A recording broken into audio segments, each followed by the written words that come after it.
In today's video, we are going to settle in for some chill times editing some macro and landscape photos in Lightroom. We're going to have some nice craft beers and just have a lovely relaxing time. And in fact, we're just going to dive straight in because I'm basically going to treat this video like a live stream, and we are just going to jump apparently straight into OBS, but no, we're going to jump into Lightroom and have a look at some of the shots that we are going to edit. I thought it's the end of the year, it's the festive period. I've been busy, you've all been busy. It's been a hectic end to the year.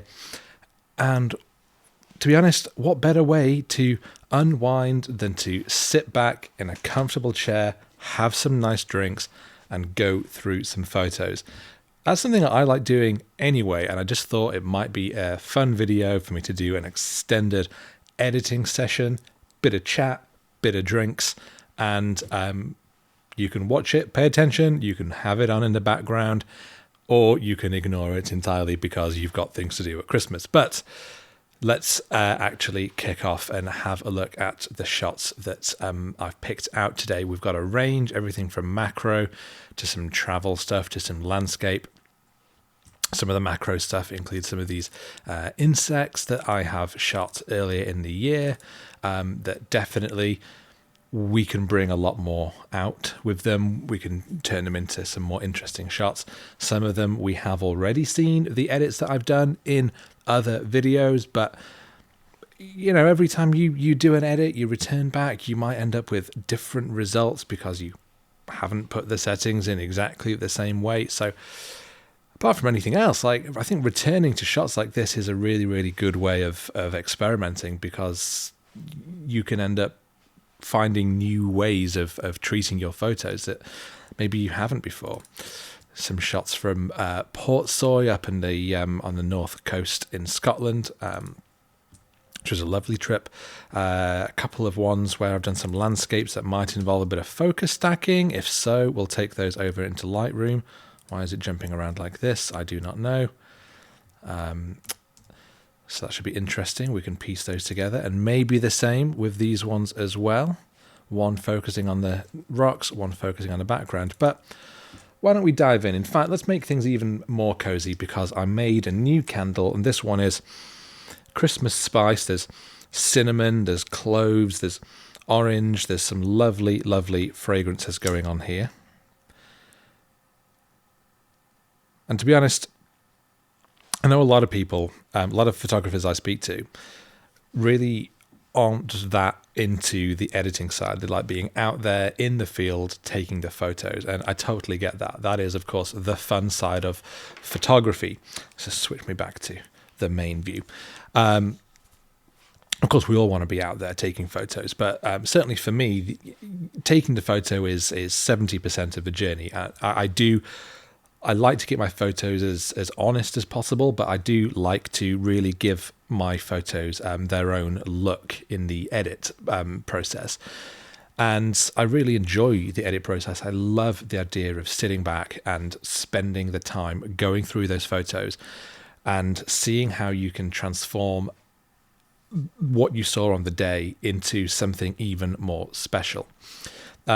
And I just found that the more editing I do, the more times I kind of dive in and do things. I learn new techniques, and I start to create this like mental kit bag of different tools that I can use. And so doing, I find that then helps me when I'm out on location, because you can start to visualize what some of those edits might be when you're looking at your scene, and that helps you kind of shoot in different ways. But I have also got some beers.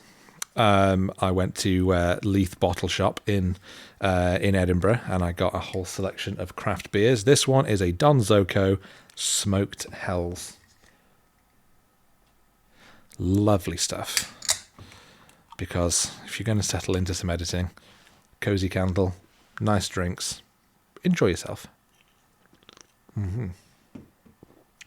It's a smoked lager, and that is lovely. My candle's spitting. Okay, let's switch back and just double check that's hopefully, yes, it is. What I really don't want to do is do 2 hours or so of recording me editing to then find that it hasn't recorded at all. You know what? I have done that before. So let's start off with something that you're probably all here to see, some macro. In fact, let's start off with this one, because I really like this shot. These are just some seeds growing out of this sphagnum moss that I shot in a forest a little while ago. Excuse me, we've got this rain coming in, but it's not rain. It is a spray bottle, little mister that I use. And I love this technique because if I put a flash behind the subject, just off to one side, I mist the scene, and then I take the shot, that flash fires, it lights up these droplets, and as a result we get this lovely effect of rain coming in, like morning dew casting across the scene. But I think there's a lot we can do to improve this. So we've gone into the Develop tab, step 1. It's a little dark, so I'm first of all going to increase that exposure. And you know what? Let's bring down those shadows a little bit. So I kind of like the idea of it being a bit more shadowy, a bit more contrasty. Really as though the flash off to rear and to the left of the scene is sort of the morning sun coming in, casting those shadows. I think we can probably stand to warm it up slightly. Maybe even increase that tint, give it a bit more of a sort of early morning warm light vibes. And before and after, we've already made some good roads here. It's always important to check your before and after to kind of see where you're going, because it really helps you figure out at what point you feel like you've done enough, or maybe you think you're starting to go a little bit too far. How about give us a little bit of a pop with these whites?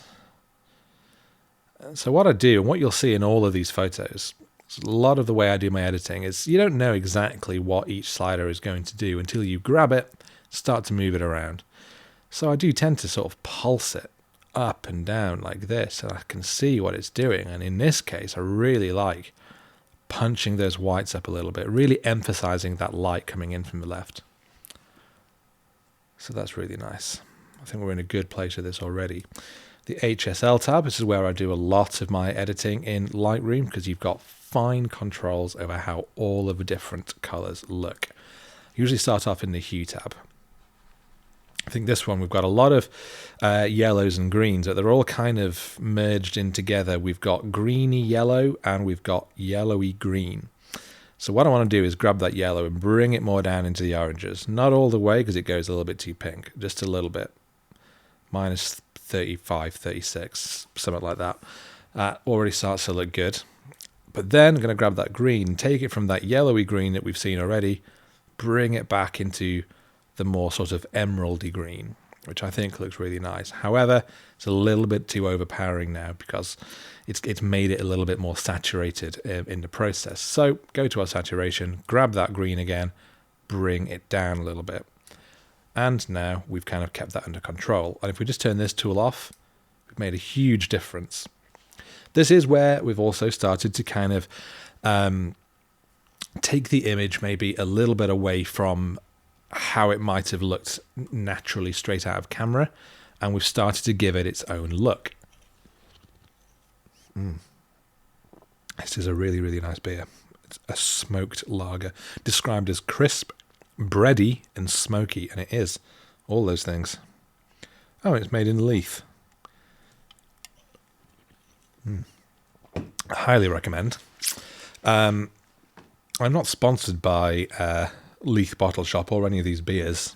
I know quite a few photographers on YouTube at the moment have been sponsored by Beer 52. I am not one of them. I do not have any sponsorship on my channel. I bought these with my own money, and I'm drinking them out of choice because I like them. So there. Where was I? Let's go back into our hues. What about those oranges? Because I think if we just drop those a little bit. Now, with this one, if you go too far, everything goes weird very quickly. So subtlety is the name of the game here. But because that orange is just affecting the heads of those seeds, I think if we grab that luminance and just boost that a little bit, you can see immediately how that's just lighting up those seeds. Again, a little goes a long way here. So I'm just going to bring it up to around plus 20, just enough to kind of lift it. And I think at the moment that's all I want to do in the HSL tab, but I really like how this is looking. Now, onto our color grading. Color grading, shadows, midtones, highlights. This allows you to add color tone to your shadows, midtones, and highlights so that you can create really nice color effects throughout your image. Grading, I think, comes from film, where you would add a color grade. Very used often in cinema, and often a lot of the same principles will be applied in still photography and in cinema. And in this case, I want to put some blue in the shadows, cool down the shadows, and I want to add a little bit of warmth in the highlights, particularly because the highlights in this, that's the light coming in. And I've already been trying to create this effect of light coming in from the rear left, from over here. And as you can see, we've got these specular highlights of where that light is hitting, the water droplets on these leaves. So we're just trying to emphasize that. So we can warm this up quite a bit. It can really stand to take quite a heavy grade, I think.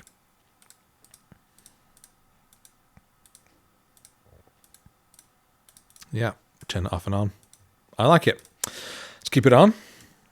And we go to our before and our after. Before and after. Before and after. I think it's looking really good.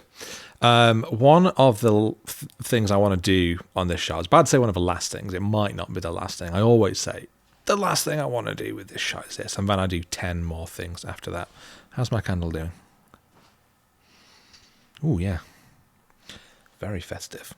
I keep being tempted to create theme. I make candles a lot, and I really like it. But I'm tempted to create candles with themed aromas based on videos. If I'm out, say, in one of Scotland's pine forests, I'll do like a pine and earthy scented candle, and maybe that's something that I could sell. Maybe if you guys are watching the videos, you would be interested in buying like a handmade candle that's themed around that particular area.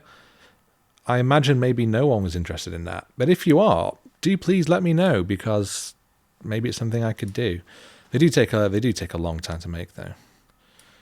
I spent all day making a whole bunch for Christmas presents for family and friends, and my house absolutely stunk of all different varieties of essential oils for several days, which isn't as nice as you might think. So what I'm doing now, because I was doing things without telling you, creating a mask, a radial mask, and I'm stretching it right out to feather the effect out as much as possible. I'm putting it off to one side. Why? Well, I want to use this radial filter to emphasize that light coming into the scene, to really emphasize the idea of the sunbeams coming in and catching on these drops of rain in the morning. So I'm not putting light where there isn't light already. It's just about trying to emphasize what already is there. So by creating this radial filter, you can just faintly see the mask and kind of what it's doing. What I'm going to do is increase its exposure, also increase its temperature, just like this. And we can move it around so you can see exactly, if I do it quickly, where that beam of light is. So I want to bring it right off somewhere like this. So it's minimal. It's not a strong effect. I mean, it is when you just sort of quickly turn it on and off. But when you're looking at the shot now, you wouldn't necessarily think that it's there. Maybe increase that exposure a little bit more. And I think that looks really nice. What I am going to do, though, is I'm just going to duplicate and invert that mask. So now everything is inverted, but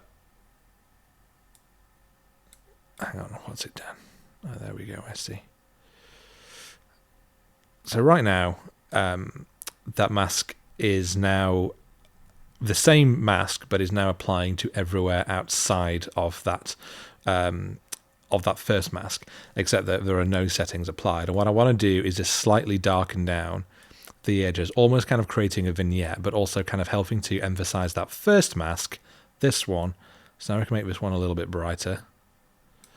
And I think in so doing, if we just turn both these masks off, you can see the difference that makes in like creating this beam of light coming in, like that morning sunrise light coming in, catching on all of our water droplets in the air, catching on these seed heads.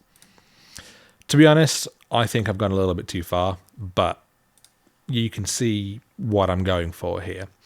I think maybe the last thing now, as I straighten it up, crop in here because we've got these sort of sticks jutting into view, and I think something like this would be my finished shot. This was our before, straight out of camera. It's a bit dark, it's a bit grey, it's a bit flat. All of our colours have basically mushed together into the same colour tones with those, sort of sickly yellowy greens. We've separated them out, we've created warmth, we've colour graded. It's quite a dreamy, almost fantasy image, and it's certainly not the image that was straight out of camera. I've not photoshopped anything in that wasn't there. It's, to my mind, emphasising what already is there. But again, editing is always down to taste. There's no right way or wrong way. What I'm going to be doing here today, you might hate, or you might think great. And you might think, actually, I would take it even further. So, I'm going to consider this image done. Let's move on to a quick one. More leaves, because I think we've looked at some principles on color channels, and I think this shot is calling out for exactly the same thing. In that, we've got just a lot of yellowy green. So straight away, I'm just going to turn the temperature down on here because I love ferns. I love how vibrant green they are. I've lit this one with a flash from above. The reason being, as you can see, we've got all these like jagged teeth of the ferns, and I really, really like how they look. I think they form amazing patterns. Shooting them with a macro lens can be great because you just see all the different shapes, the different forms, and using a flash can really emphasize that. So I want to basically emphasize that contrast. So I'm increasing the highlights a little bit. I'm going to drop the shadows. I'm actually going to drop that contrast a little bit, but also in our tone curve, I'm just going to basically lift the bottom end to create a bit of a film fade, because although I want to emphasize the contrast, I don't want it to actually be a contrasty image that looks too crunchy, too punchy. So instead, we've got a nice little bit of film fade going on here. In our hue, excuse me, this beer is very good. Yum, yum, yum, yum, yum, yum. It doesn't have to be beer. If you're doing a nice long edit, it can be a lovely cup of tea, coffee, hot chocolate. Ooh, hot chocolate. I do like a hot chocolate. Or a chai, or wine. Basically, you can't go wrong. Just get cozy, get comfy, woolen top, comfy t-shirt, feel relaxed, enjoy the process. Editing doesn't have to be a chore. It doesn't have to be something that I've got to get back and I've got to edit these photos so they go on. You can really find it to be a nice Zen experience. At least I'm hoping to. I'm hoping that that's kind of how we can all find it.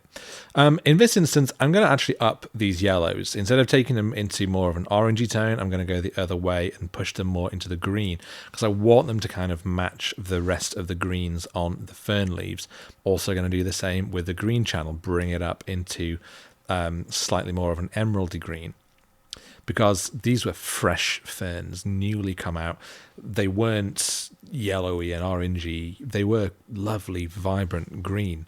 So that's what I want to make sure that I'm capturing here. In the luminance, we can just sort of, again, we'll pulse up and down. And I think upping that green just a little bit, but maybe dropping the yellows. Or you know what? Maybe doing it the other way around. Upping the yellows, slightly dropping the green.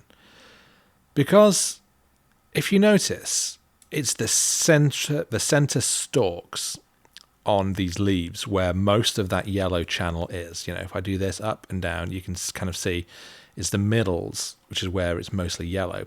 So that's great, because it means that if we up that lightness of the yellow here, slightly drop the greens, it's emphasizing that form. It's creating more contrast between the center and the leaves, as though you've got that natural fall off in the shape, which is really, really nice.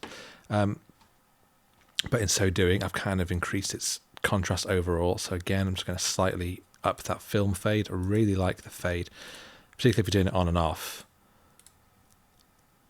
Sometimes film fades can go a bit too far. Maybe I've gone a bit too far with this. I really like it. Going to bring that crop in. Something like this. I could try and straighten it up, but the stalk already isn't straight, so no amount of straightening is going to do that unless I grab it in Photoshop and twist it, and I don't want to do that. Something like this is looking okay. This is not the most in depth of macro images. It is not award-winning, but it is a lovely shot that, for me, tells the story of the day I had. Tells the story of me going out for this lovely walk and seeing all these different plants and flowers and trees, and it kind of tells of a moment in the seasons when these ferns were coming out, and that's lovely. Let's have a look at our color grading, because we could maybe add a little bit of blue, just a touch this time, not as much as we did before, into those shadows. I don't think I want to add anything into the highlights, because it will start to kind of warm it up in a way we don't want. I mean, I don't dislike it. What you can do is, once you've kind of added the color, you then grab the outside bit of the wheel and drag it around to change that color, so you can kind of see different ones. We can add some green to really emphasize the green, but I just think it goes too far. So I'm going to leave it in the sort of orangey part, but I'm really going to pull it back. So we're just going to do a little bit. This might be quite subtle. And with YouTube's compression, you might not even be able to see any difference, because I can barely see any difference at this point. I mean, I don't really... this photo is what it is. As I say, it's nothing special. We could play with the calibration, see if that does a lot, but, it starts to... This is when things start to go very weird, very fast with our image. And I don't... That can be really good if you're going for a very sort of wild, creative look with your shot. This, I don't think, needs it. At the end of the day, it's a picture of some ferns. If I was spending longer on this shot, I would take into Photoshop, I'd use the stamp tool or the clone tool to get rid of this blade of grass which is sticking through, and maybe a couple of these little sort of brown bits which have appeared. But for me, at this point, for this video, we've taken it from, again, quite a sickly yellowy green color, and we've made it much more vibrant green. It looks like fresh, lovely ferns coming out. We've emphasized the form and the shape of the individual leaves with that contrast, with those luminance tools, but we've also brought in that film fade so that we've got quite a mellow image overall. It's not too contrasty, it's not too harsh, and I quite like that. Let's go back into, in fact, no, let's have a look at this, because we're going to use similar tools here. I'll make this one quick, because this one's pretty easy, I think. Exposure up, temperature down a little bit, because it is a little warm. What about our highlights? Let's bring those down a touch. Hue.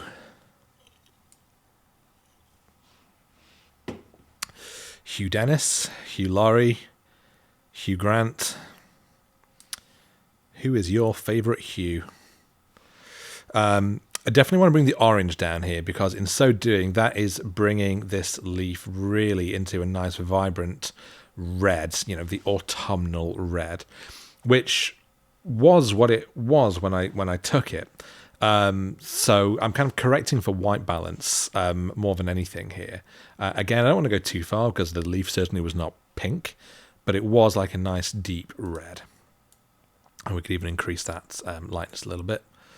Our green, if we pulse this up and down. Oh, I like bringing this up, because it doesn't really do anything to the main leaves, but if you look at the veins on the leaf, they really stand out more when we increase that lightness. So I like that a lot. So let's do that. But this hue, yeah, you know what? The hue on this, I'm not really going to do a lot. There's definitely some aqua, some cyan tones in this leaf, and if I pull that down more towards the greens, that just helps balance it out. What about the blues? I don't think there's much blue in here generally. I think that's looking good. What I want to do here, though, is focus the eye on kind of this middle section, these red teeth of the leaf over the top of the ivy leaf. So I'm going to use a linear gradient. I'm going to pull it in across here to slightly drop our exposure. And then I'm going to put another one this side. Again, slightly dropping that exposure. I don't know, I'm going to feather it out a lot more, pull it right out here, then bring it back. Just to create a much longer fall off, so it looks a little bit more natural. A bit too dark. I'm going to create a radial gradient, quite big, quite wide, twist it round, and it's going right over the top of the middle here. I'm going to increase our exposure ever so slightly, up those highlights, but now I'm going to go down, just give that clarity a little boost, because on these it's really important. Look how much more texture comes out of both leaves when we increase that clarity. I mean, obviously 100 is too much, even 50 is too much, so I think somewhere around 25-ish. If we turn that off and on, it just really helps bring out some of that form, some of these details. And I like using clarity. Clarity is an incredibly powerful tool. But as we know, or we might know, certainly if we've played around with Lightroom for a while, it's very easy, and you may have seen a lot of people do this, just to whack 100 clarity on all your images and export and call it a day. And it's very noticeable because clarity makes things very, very punchy, very, very overly crisp, and you can see a big clarity image a mile off. But it's very, very important for bringing out details in areas, and that's why I love using clarity with masks. So I will selectively brush in clarity, or I will use radial gradients to kind of bring that in. And here I think it's worked well. So look at the before and after. Before, it's all very flat. It's a bit too warm. We've got an orangey leaf rather than a red leaf. And now we've kind of brought out a little bit more stuff. Again, not the best image around, but we're going through some of the tools which I'm quite pleased with. What next? What shall we have a look at? Let's go into, I dumped a whole bunch of photos into our quick collection to have a look at. We've got some insects and things, some macro, but let's come back to macro, because we've done a few macro already. Let's have a look at this shot. It's a landscape shot that I took right up in the Highlands earlier in the year. It is not a particularly outstanding shot. It's quite flat, but it's quite a nice scene. And I thought, I've never really tried to do much of an edit of this shot, so maybe let's try and give it a go right now.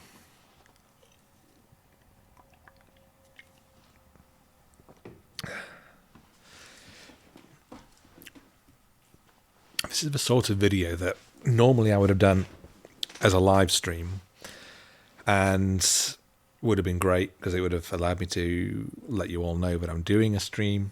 You could have come along, joined in, chatted, asked some questions.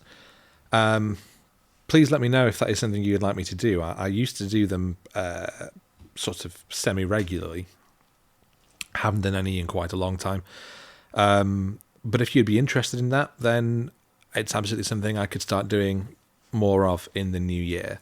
In fact, I would welcome any requests, I suppose, suggestions of things I could do with the channel. Really liked how it's been going, considering this whole channel was just a little bit of fun. I started on a weekend, and it's grown really well.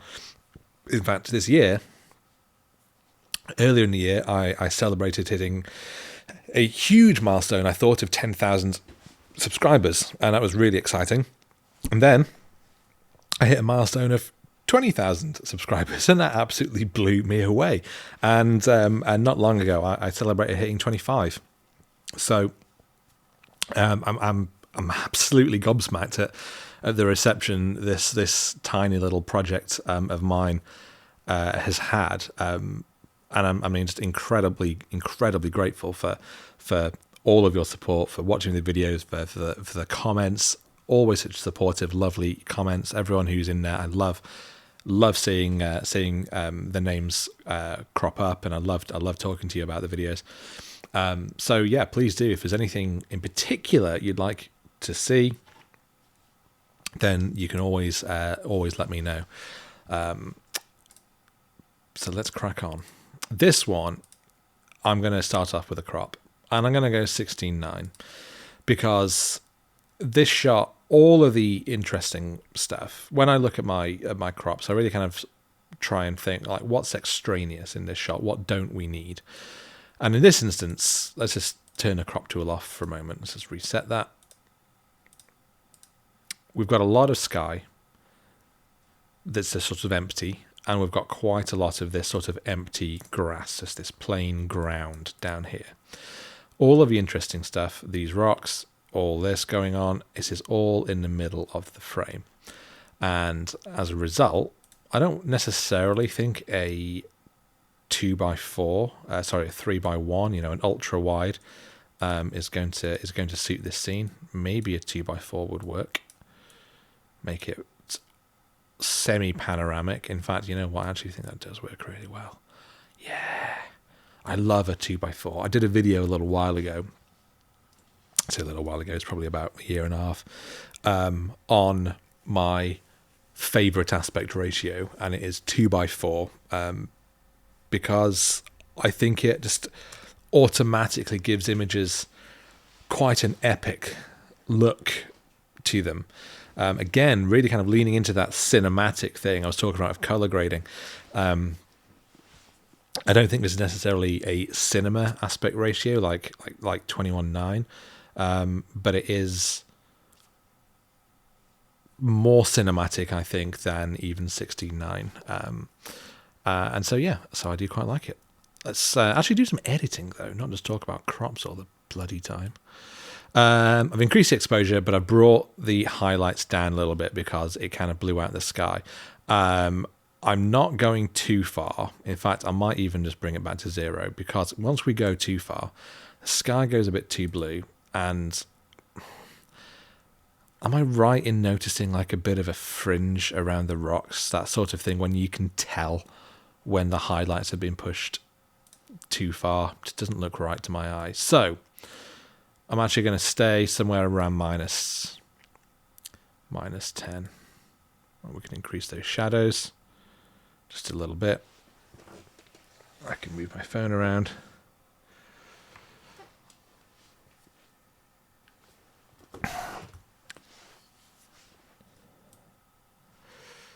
Again, it's increasing these whites. Before and after, before and after.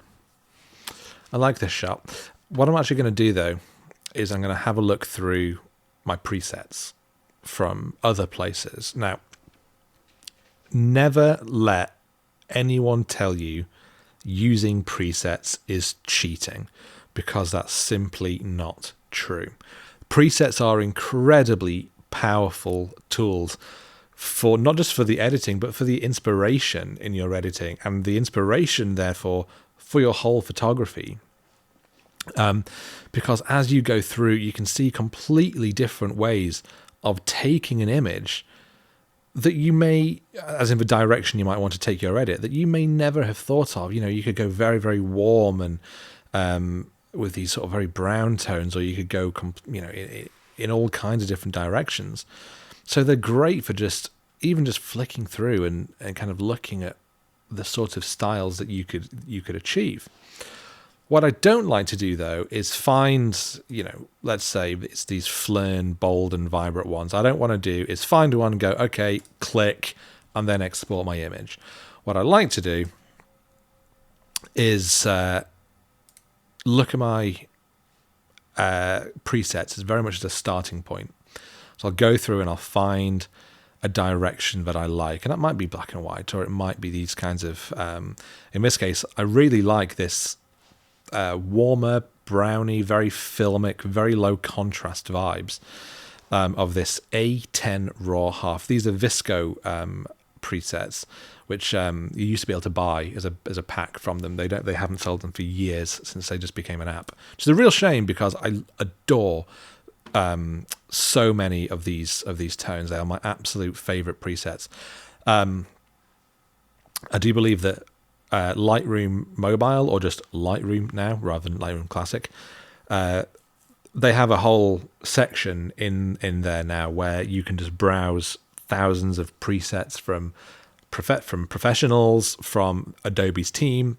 I haven't spent any time looking at them yet, but one of the things I want to do in the new year is really take a look and see if there's some like really good ones that I can recommend, because I've had a lot of people asking about the presets I use, and I don't sell presets largely because I like to kind of use other ones. I like that inspiration that you can kind of get from getting like interesting packs of presets and going, oh, okay, that's cool. So as a result, I couldn't sell my own because I'm using other ones like these Visco ones. But crucially, I don't just click and then go. I use it as a starting point. So maybe for this sort of shot, I will start by looking at these presets and then finding one that I think I like how this is looking. This is what I'm going to go with. We start, then I jump into the tools and I then refine it to taste. Usually ending up with something that looks completely different to when I first apply that preset, because that's how you make it your own. And that's what's important. It's not about, I don't want to just apply a preset and then call it done. Maybe you've bought, I don't know, the Pete McKinnon Lightroom preset pack. I don't know if he sells them. I assume he does, because you want Pete McKinnon's look. Fine if that's what you want, but I think most people get into photography because they want to be creative and kind of find their own ways of expressing that creativity. So I would always encourage you, with whatever preset packs you're using, whether it's from like Visco or Ferns or ones you bought from specific photographers, use it as a starting point and then see where you can take your edits next. So let's do that. I can stop actually just talking about it. First of all, I want to bring in a brush because I want to do a little bit of dodging and burning, so sort of selectively adding in highlights and shadows into areas, just to kind of help build out some of the contrast, some of the textures. In particular, what I want to do is trying to add a little bit more light behind this tree, because this is the thing that stood out to me when I took this shot. We've got this lovely sort of mid-ground ridge here with this one lone tree on it, and the tree's quite shadowy, but behind it we've got this nice highlight of sunlight in the background on the other side of this lake, where we then got these rocks. So compositionally, I quite liked it. It's not great, but I quite liked it. So what I'm going to do is start off by increasing my exposure really high, but bringing down my flow. And that means that, you're not just applying almost 2 stops of exposure. You can kind of paint it in, and as you go over and over and over again, you start to build up that effect. So, just makes it a little easier to paint that light into the areas you want it. So in this case, I really want to put some more light where the light already is. So that's, for me, key in dodging and burning.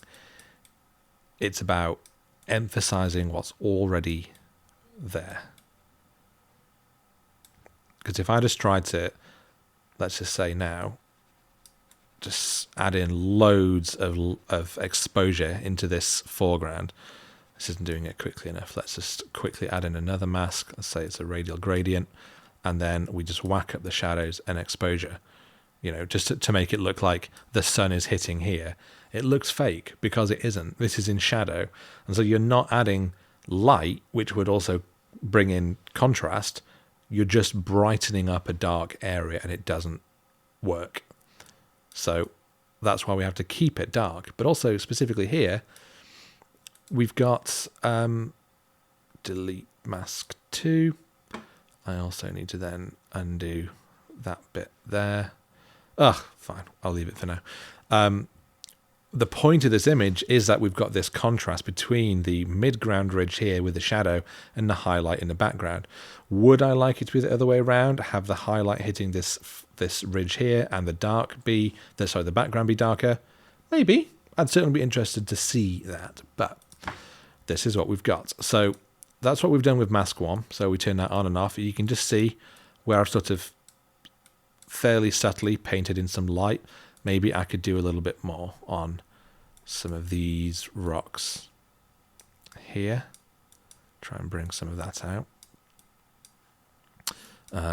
Because it is quite subtle and it's on the rocks, you could also try and add in a little bit of clarity to kind of pop that out a bit. Actually doesn't really do a lot, does it?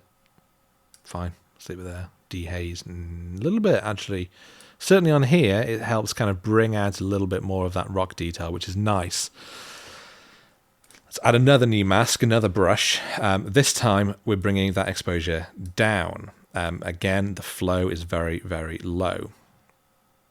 So now I'm just going to kind of paint in a little bit of shadow into some of the shadowy areas, following this line here, where that shadow naturally is.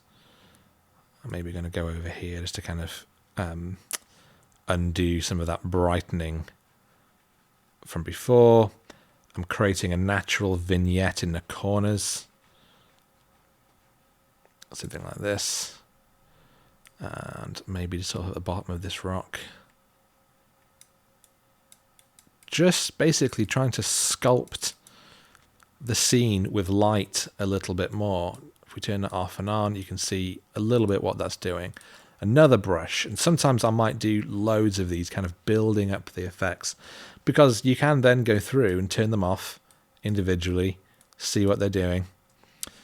This one I am going to add in clarity and dehaze.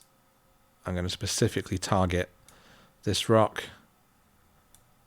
this here, a little bit behind this tree, just to help that pop out, and a little bit on the lake. I think something like this. And so if we turn all our masks off now and back on,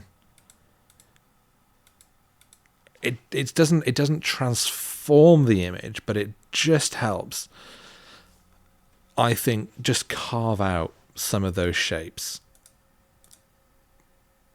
Maybe I'm wrong. Maybe be looking at this saying either I don't agree at all, it looks awful, or you might be just thinking I can't even tell what you've done. But I like it enough for now. I think it's subtle, but I think it works. We haven't even touched the white balance for this, and I don't think I want to. I think I might have warmed it up slightly there. And slightly going to increase that tint because I like the slight push towards the magenta tones rather than the green tones. But as before, we're going to go into the hue. I'm going with that yellow. I don't want to bring it too far down, things turn pink, but I definitely like the warmer tones to the yellow. And the oranges very quickly turn pink, so we do not want to do that. So -2 is all it needs, but we can also look at lightening them up. Oh yeah, maybe bring the oranges down. What about those yellows? Yeah, increase the yellows, bring down slightly the oranges. Turn this tool off and on. I like how that looks. Back into our hue. I think there might be a little hint of purple in the sky, which I can turn to blue, maybe. There is blue, of course, in the sky, and we can make it purple. We can make it completely turquoise. We don't want either. Somewhere in the middle, but a little bit with the kind of cyan bias, because it works really well against the orange tones around here. but it is a little bit too strong. So we could always try lightening it, which I'm going to do. I'm just going to basically put it at 0. We could also just slightly turn the saturation down on the blue channel. So if we turn our colors off and on, I think the blue has just become a little bit more teal, but also slightly less saturated.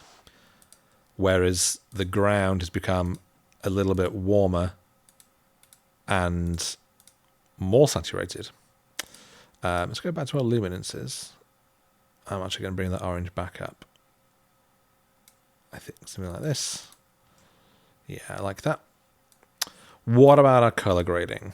What if we put a little bit of blue in the shadows as we've done before? Ooh, what if we went with a dark blue, more towards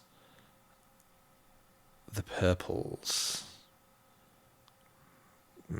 Yeah, I don't dislike that. Like a real deep royal blue in our shadows, but again, a subtle amount. And then in our highlights, not a green, but a slightly deeper, bit of warmth off and on. That's very, very subtle, but I do like it. So if we go before and after, it's a low contrast shot. There's a before. And it's important to do this. It's important to spend the time looking at it before and after, in the same way as it's always important to learn to critique your own photos, to be able to look at what this shot looks like as it is. Maybe looking at, trying to remember what it is that inspired you to take this shot in the first place, and then letting that dictate how you want to edit your photos. Because as I mentioned, it was this tree sticking out here, very, very subtle part of the image. You know, if you looked at a percentage of this whole scene, but then this really minimal little subject here. I love it. And I think that's created a nice scene. Quite honestly, I like this. It's very calming. It's the sort of shot that I would quite happily have as quite a large panoramic print on the wall, because I think for me it brings back very, very peaceful vibes. We've got a little bit of fence going on here, and to be honest, this little tiny crossbeam here and whatever this is, slightly distracting me. It would be very easy to edit them out if we wanted to. We just bring up the eraser tool and just do this.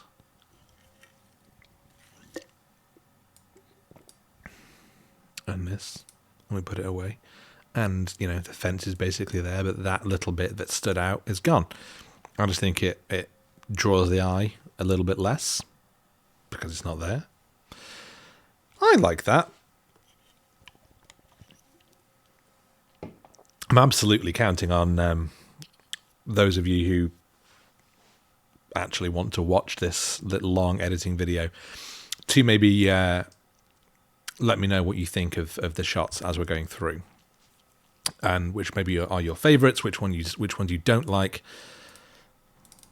So let's move on to something else. Let's do this waterfall, because this was a video from a video I did a little while ago about how you can take photos of waterfalls, because when you see a beautiful waterfall, I think the instinct is put on a wide angle lens, capture the whole thing, maybe look for foreground interest. So maybe you're slightly downstream from that waterfall, you've got some rocks in there, and you use a long exposure of half a second maybe to blur that water. And that's fine. You know, fine if you're in somewhere like Iceland where this waterfall appears in this amazing landscape. Some waterfalls, including this one, are in places where, although it was like a beautiful part of Scotland, the area around it wasn't particularly photogenic. Lots of kind of scraggy trees, and it didn't really allow for a good photo. but instead finding more intimate scenes, putting on a long lens. I think this was at maybe 70mm, rather than actually it was 100mm, rather than a wide angle, allows you to kind of look for interesting compositions within the waterfall that suggests waterfall rather than necessarily shows the whole thing. In this case, we've got these rocks that are clearly being hammered by water coming down, and we've got that long exposure of the water flowing down here and of course hitting these rocks. This one's glistening wet. This was a half a second exposure at f/18. So I think it's an interesting way of approaching scenes like that. I mean, fine, maybe you'd want a wide shot as well, just for your own records. But sometimes think that this is sometimes a nice way of getting a little bit more creative, and maybe certainly with some of the more popular waterfalls, a way of coming away with shots that maybe not everyone else has. In this instance, I set my white balance very, very cold because I really like, it's not quite monochromatic, but it is almost, it's black and blue. We've just got those two tones. And if we start to warm that up to be kind of how it was, maybe somewhere around here, to my eye, it slightly loses some of that very cinematic drama that I think it had. So if I undo that and it goes back to blue, it's like, wow, like it's very, I mean, yeah, cinematic. I think I've used that word several times, but I think that's kind of, for me, what this really stands out as. Still needs some work though. So let's increase our exposure a little bit, maybe drop those shadows back. And I'm not going to touch the highlights with the slider. It does need it because we've got some big highlights. But if I bring the whole thing down, then the whole image starts to lose a lot of its kind of shape and dimensions. My phone is buzzing away, and that's fine.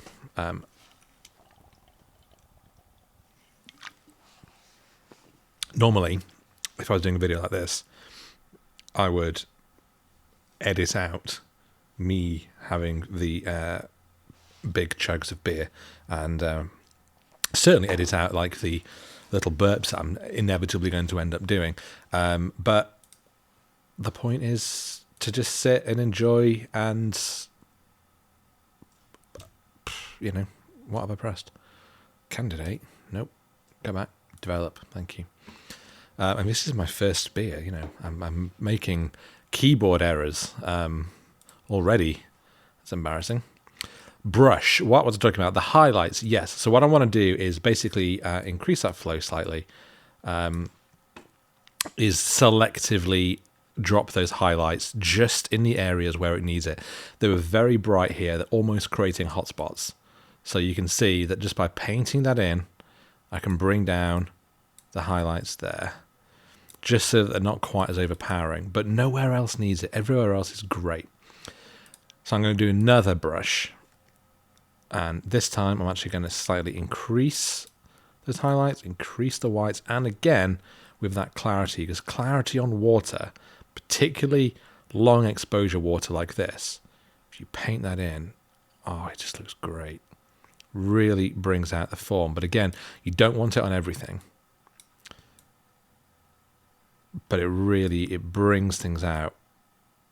Really, actually, so does that dehaze, to be honest. All of this kind of ghostliness just washes over everything. It's beautiful. So I'm going to do this specifically around here. And if we turn that one off and on, you can just see it's really brought out more of a texture in that water. Maybe if I can just zoom in and just move it over here, you can see off. See the difference that's making.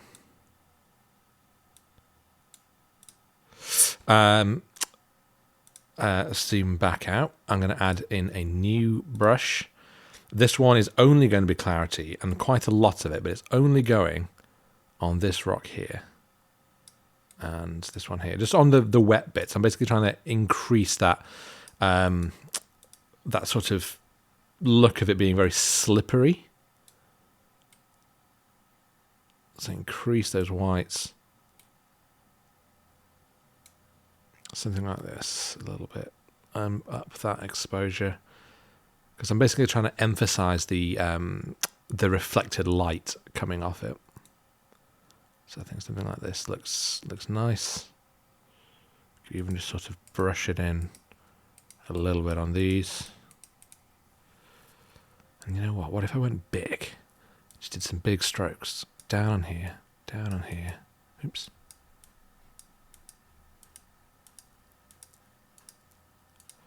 Just painting.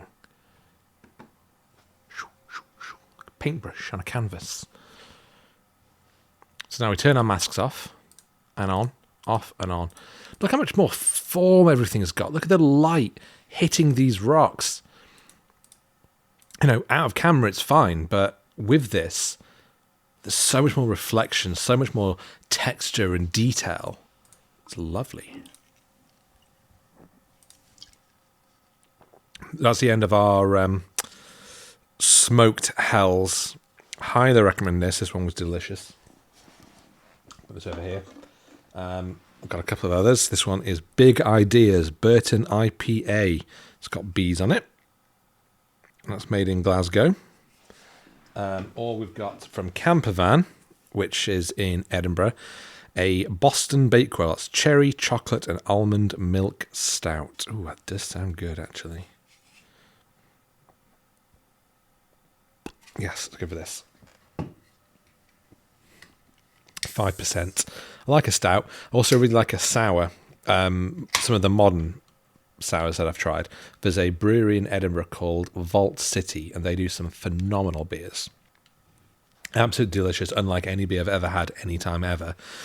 But they're also about 10%, so you can't really do multiple beers in one sitting without feeling very ill the next day. Where was I? Before and after, we've sculpted the rocks, we've brought things out. I really like it. We can't really increase our whites because it increases that contrast. And as soon as we do, as you can see, we've got hotspot, hotspot, hotspot. We don't want hotspots. So I'm just going to bring that +6, a very small amount, maybe a little extra on the exposure. We can maybe drop our shadows a little bit more. Also going to bring actually another mask. This one, just a linear gradient, slightly down here in the corner, because I basically don't want anyone to look down here. And your eye is naturally drawn to the brighter parts of the scene. In this case, the middle of the scene, where this water is, where the rocks are. So by simply darkening down this corner, I'm not editing out the grassy parts. It's just sort of drawing the eye naturally away from it. And I think that has made a big difference. I really like how this is looking. The reason why I don't apply clarity everywhere, we just brush it in, because look, crunch, massive crunch. Don't like it, looks awful, ruins the mood, dislike. So we reset that to 0. But by painting it in, as we have done, really just lets you put detail exactly where you want it. Now, I don't think I want to do anything else to this shot, because I think it looks really good as it is. So I'm not. It's you know, that was out of camera. This is what we've done. A little bit of brushing, but I don't think it needs anything more. And hey, tell me I'm wrong. So let's go back to my library. Oh, I haven't even tried this one. Boston Bakewell. Okay. Smells good. What was it? Cherry, chocolate, and almond. Interesting.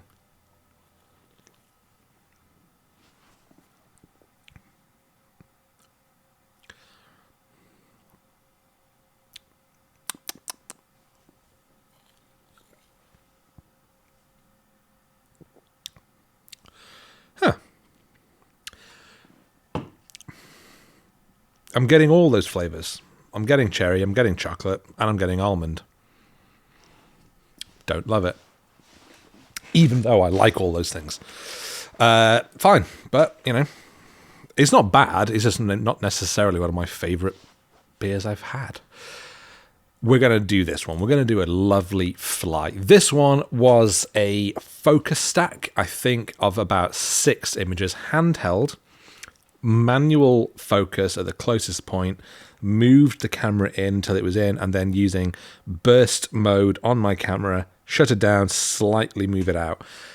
I think it was maybe 6 images. I didn't get loads. If we zoom in, you can see that right on the outside, we haven't got it. We haven't got focus. So there are these sort of blurry patches. If you look at the eye, this bit here, pin sharp. This bit, a blurry mess. But we've got enough of, you know, all these great main hairs on the fly's body. We've got the blue. So that I think when you sort of look at the image, the whole thing like this,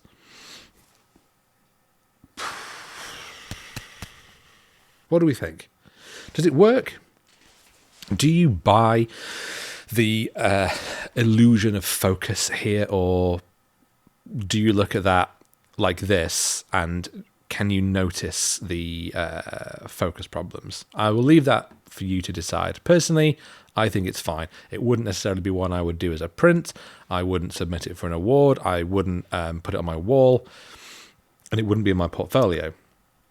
But I would put it on Instagram, and in an Instagram square, I don't think you'd notice the focus, and I think it's okay.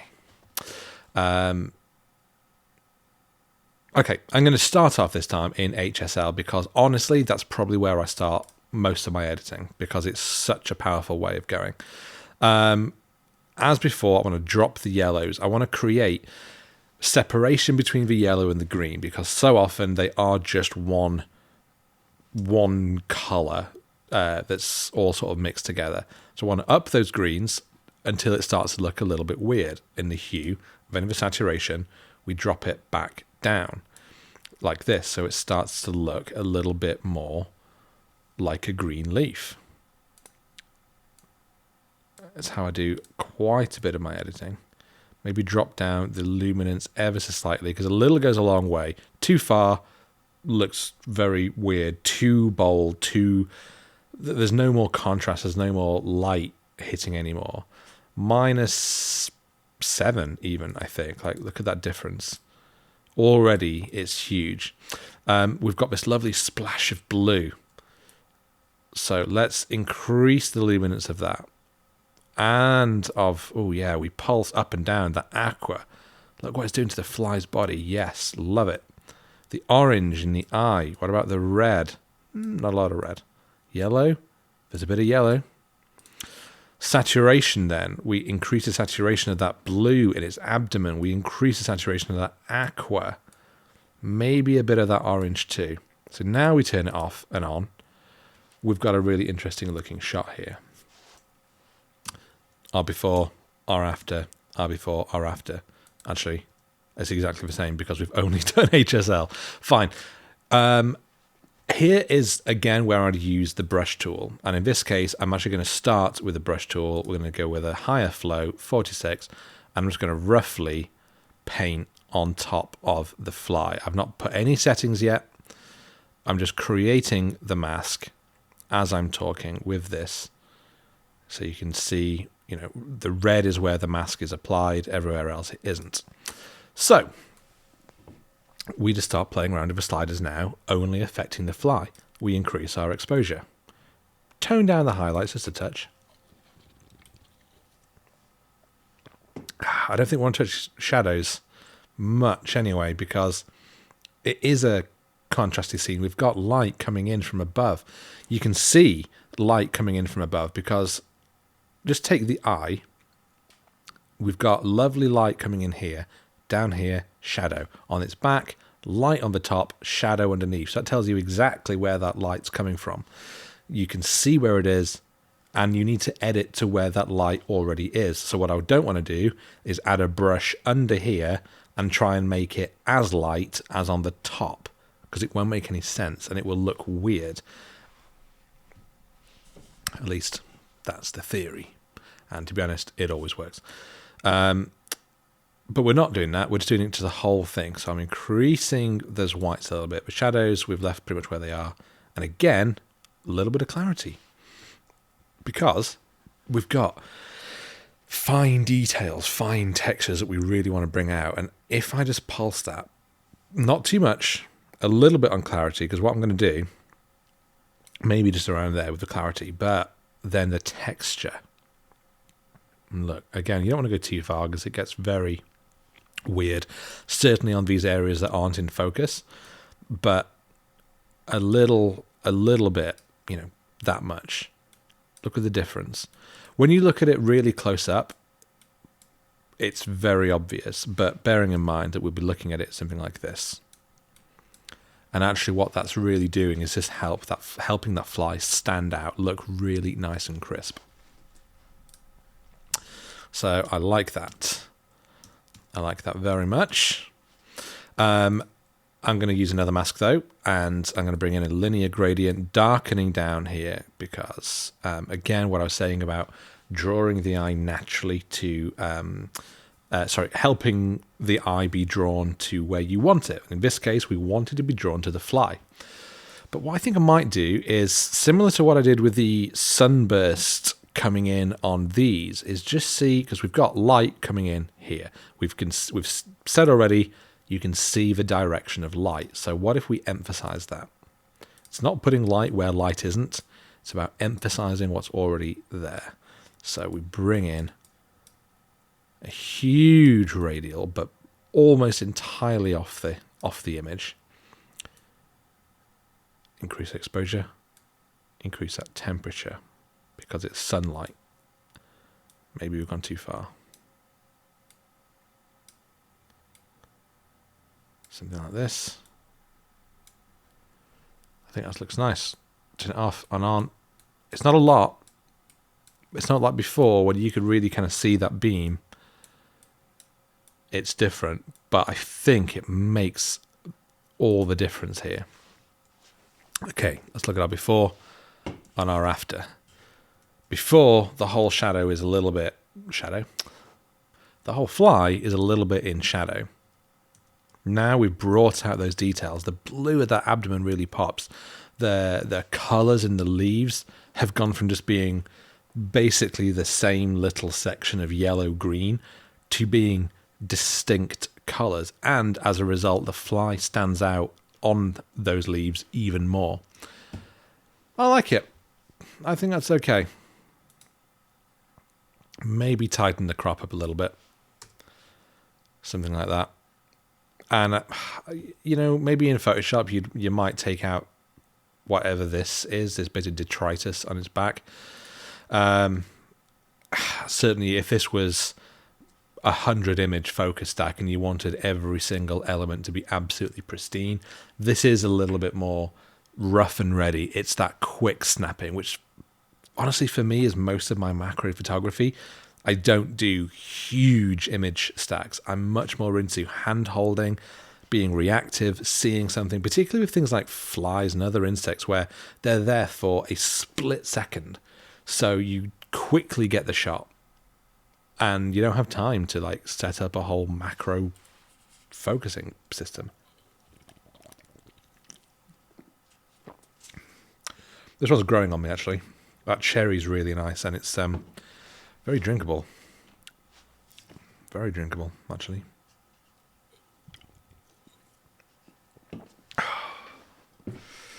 Half past 9 p.m, which I think means I've been going for, I don't know, an hour. Let's just check. Seeing behind the scenes. I've been going out for 1 hour, 9 minutes. And how many photos have I done? 5? I'll happily while away all evening editing.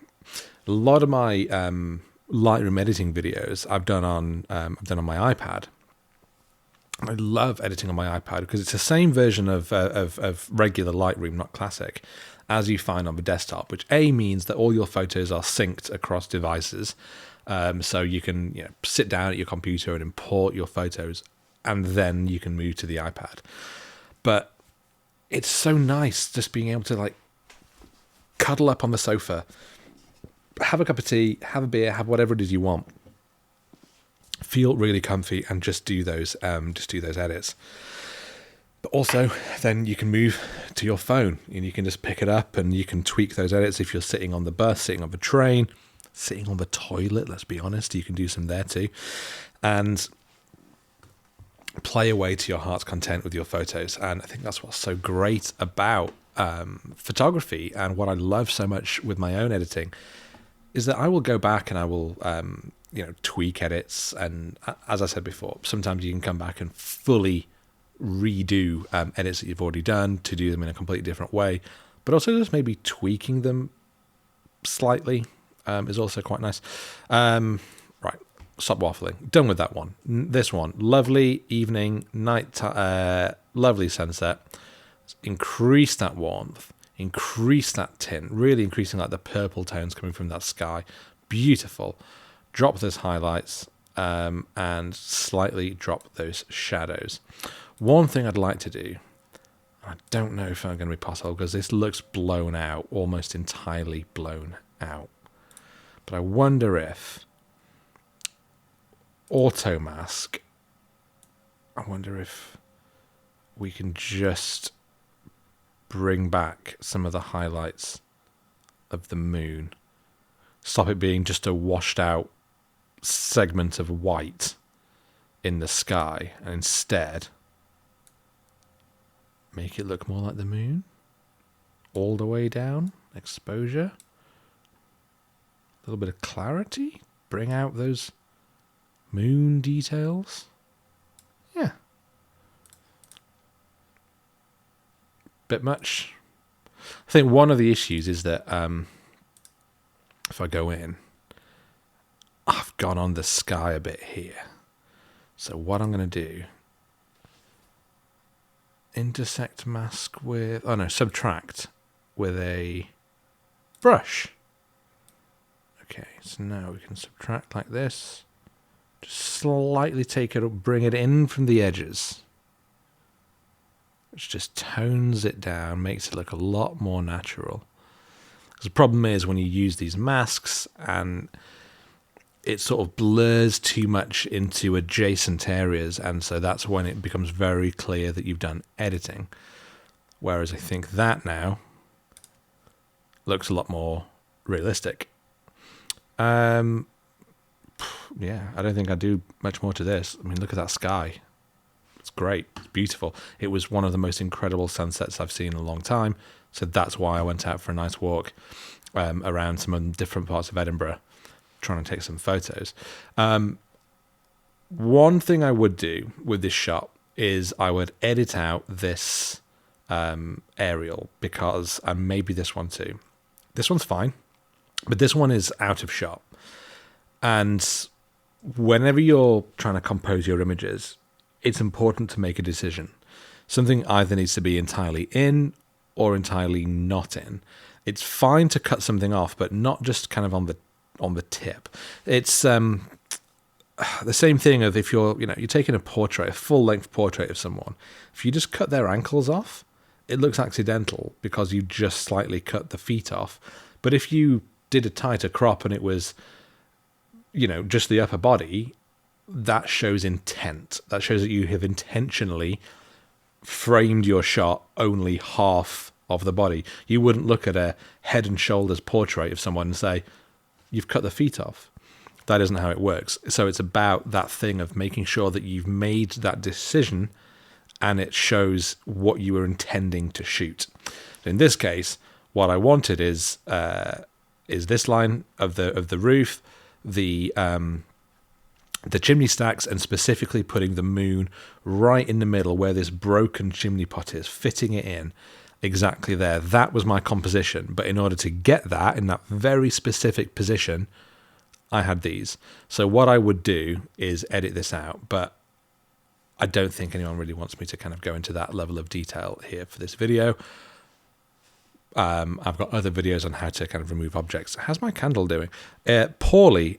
is how it's doing, because what it's doing is something called tunneling, where it is burning a hole down through the middle of the candle, and as a result, it's pooled with wax and has put out the wick. That's a problem. How am I going to fix it? You know what? I'm not going to fix it right now. I'm just going to try and relight it.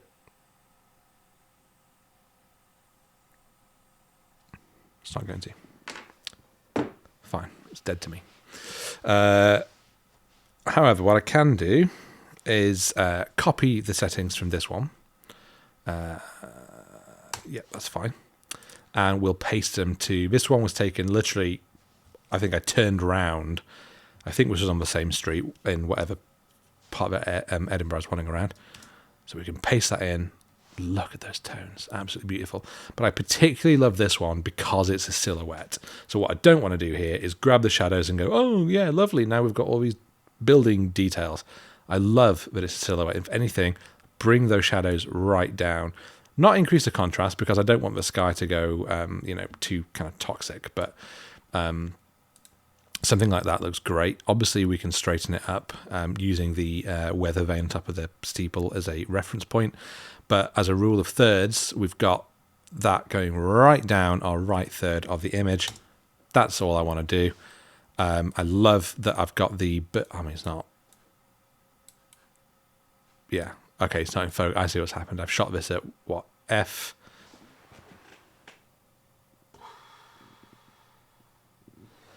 It's either f2.2 or f22, and honestly, I can't tell which one it is. So this is in focus. This is just slightly out, but we've got the shape of the bird, so you can see that. So I really like it as a picture. I suppose we could tweak it if we wanted to with the hues. You know, we could grab the purples and bring them back into the blues. But I like having the purple because that was in the sky. Maybe grab the yellows and make them a bit more fiery. Grab the oranges and do the same. The blues should really stay where they are. Otherwise it won't make sense. But what a fiery picture. Ooh, yeah. Let's not touch that. But you see what I mean? Suddenly before and after. It's... not created colours that aren't there, but it's emphasised it, and it's certainly made them a bit more bold. And to be honest, this is how I remember it. But I shot it in RAW. I think pretty much in aperture priority, so the camera kind of chose a lot of its own settings, which is sort of downplayed some of the tones that we had in this shot. But yeah, I really like that. Let me know what you think of this. Yeah, please do.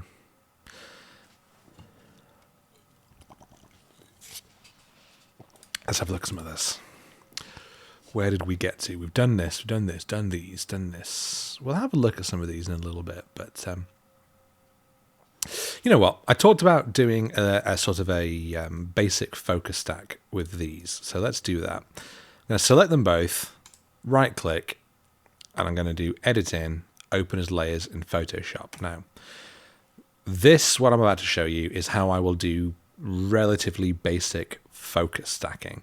Typically not the sort of thing I would use for macro, but it is how I would do things for landscape. Certainly, if it's a landscape shot where I've just got basically two focus points. In this case, we have got two images. One is focused on the lighthouse, which is not this one. This one is focused, as you can see, on the rocks. So let's call this layer rocks. So we call this layer lighthouse. Cannot spell lighthouse. So if we turn this one off, we can see suddenly the rocks have gone blurry, but ooh, magic. Our lighthouse is now pin sharp. So you can see how that has worked. So for landscapes, that's great because it means that you can get your foreground sharp and you can get your background and midground nice and sharp. Sometimes you might do more than 2 focus points. Depends on your settings, depends on the subject, how close your foreground is to the camera versus the distance. In this case, 2 is probably fine. But because it's only 2, it's very easy to actually create the stack, as it were. So I select them both, edit, auto align layers, just in case there's any movement in the camera. Photoshop will line them up. So now when I turn that off and on, you can see that nothing moves except that focus slightly changes. So now, because this is the rocks, if I create a mask by creating this button, which is add layer mask, it's white. White means that whatever is in this image is shown over the top of the layer beneath it. So if I get a gradient tool and I drag a gradient wrong way, no wait, that was the right way. And I know that I want my gradient to go like this because this is what we were looking at is rocks. No wait, have I done it wrong? No, this is the right way. Yeah, rocks. So I thought I'd looked at the wrong ones. Bear with me. I'm confusing myself. So now you can see what I've done is brought in that layer by using that mask. And you can see the mask. It's black on the top. So where it's black, that image isn't showing. Where it's white, it is. So for the rocks layer, you can see now the rocks are nice and in focus. Turn them off. They're blurry. Focus, blurry. Focus, blurry. Notice the lighthouse isn't changing. It's only where we've drawn that mask for the rocks. So you can see how easy that is to do with 2 images in a landscape like this. It's very difficult to do if you're trying to do an actual focus stack of, say, 10 images of a flower, where you focus from like the front petal, the middle of the petal, then into the center of the flower on the stamen coming up, and then through to the rear petals. You would have to manually paint those things in. Photoshop does have, once you've done auto align layers, auto blend layers, where it can do its own focus stacking. And sometimes that can work really, really well. Other times, not so much. So often I use a program called Helicon Focus, and that is a dedicated macro focus stacking tool, and I will use that one. Certainly if I'm doing focus stacks, anything over maybe 10 images of like quite complex scenes, because some of my focus stacks will be 50, 60, 80 images. So having a dedicated tool is very, very powerful. This is all I'm going to do in Photoshop right now. So I'm just going to save this image. Hopefully that will take it back into Lightroom. And if that is that the finished one? Or is that the finished one? Yes. Edit.tiff. That'll be this one then. Great. So now we've basically done our focus stack, as it were. We can do some edits straight away. First of all, just want to straighten it up. If you just click on angle, you can drag over this tool, and you can click on your horizon, drag a line across, check that it's straight, let go, and then it will straighten up your image for your horizon. Very powerful if you've got images with a horizon, just to double check that those are straight. As I discussed in one of the previous images, aspect ratio is really important. In this image, we've got some spare cloud, we've got some spare sandy foreground here that I don't think we necessarily need. So I'm going to try a 4:5 crop here, which, as you can see, is just tightened in the bottom, tightened in the top. And actually, it's put our rule of thirds exactly on that horizon line, and also right across kind of the dividing line between this rock and this rock. So compositionally, I think this works really nicely, except that we've got the slight breaks from where we did the focus stack. So I'm going to bring these in. like this. Can you see straight away what I've done wrong based on what I said earlier? I'll give you a moment. I mean, you can't answer me, but what was that? That's right. I have cropped into this rock, and that is what I said you shouldn't do. Something should either be in your image or not in. In this case, because of the crop, because I need the lighthouse to be dead center, which, as you can see, it is. In fact, is it? Now it is. And because we needed to kind of crop in from this side as well, it's no longer possible to keep it in shot. I'm going to just paint that out with this tool. It's very easy to do, and I don't mind doing it on things like this because what's happening? Fine. Oh, I see. Okay. I don't mind doing it because simply because I've just done a crop. You know, I could easily have zoomed in and got rid of it. I don't think it's particularly problematic or anything. But, you know, feel free to tell me I'm a terrible person for editing things out. This one I'm going to do as well, just because I think it neatens the scene up. So there we are with this, and I think that's looking pretty nice. Certainly the highlights need to come down because we've got a lot of bright highlights coming in from the sky. Let's have a little look through some of our presets and have a look at the different looks we might be able to achieve. I don't mind this with that sort of blue in the shadows. A6 is one of my favorites. I use that quite a lot in my photography as a baseline, and then apply my edits on top. I mean, we could go black and white. I don't think black and white would suit this, largely because we've got some lovely blue in the sky, but we've got these bold, punchy greens in this seaweed on top of the rocks, and I love it. In fact, you know what? I love it so much I'm not going to bother looking at any more of these.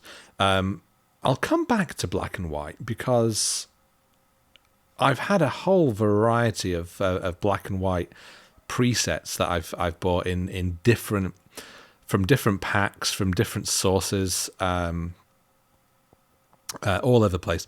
But I've got different ways of doing it now, and I much prefer it. So we're just going to edit this entirely on our own. Slightly increase our white balance ever so slightly. What about our tint? Yeah, a little bit more into the magentas. Our shadows, for now. Oh yeah, no, I'm going to bring them down. Yeah, it suddenly brings a bit more mood, a bit more drama into that scene. What else? That's it. Vibrance and saturation remind me. I'm going to come back to them, so please remind me to come back. Hue. Yellows, again, bring them down ever so slightly. Greens, because what did I say? Lovely, vibrant greens. We need vibrant, lovely greens about there. Saturation slightly down. It's a bit overkill right now. But, oh yeah, like that a lot. Hue on the blues, it's a little bit purpley, so I'm just going to nudge it down. -6, that's it, no further. I don't want it to go cyan.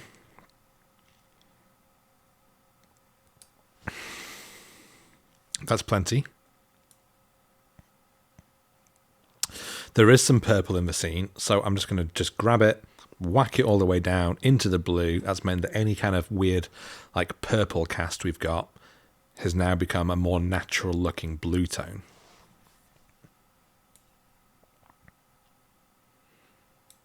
Okay. Oranges. Oh, certainly I can increase the oranges or decrease them. I think increase brings out a little bit of the under the water detail here, which I think looks Splendid. Okay. So,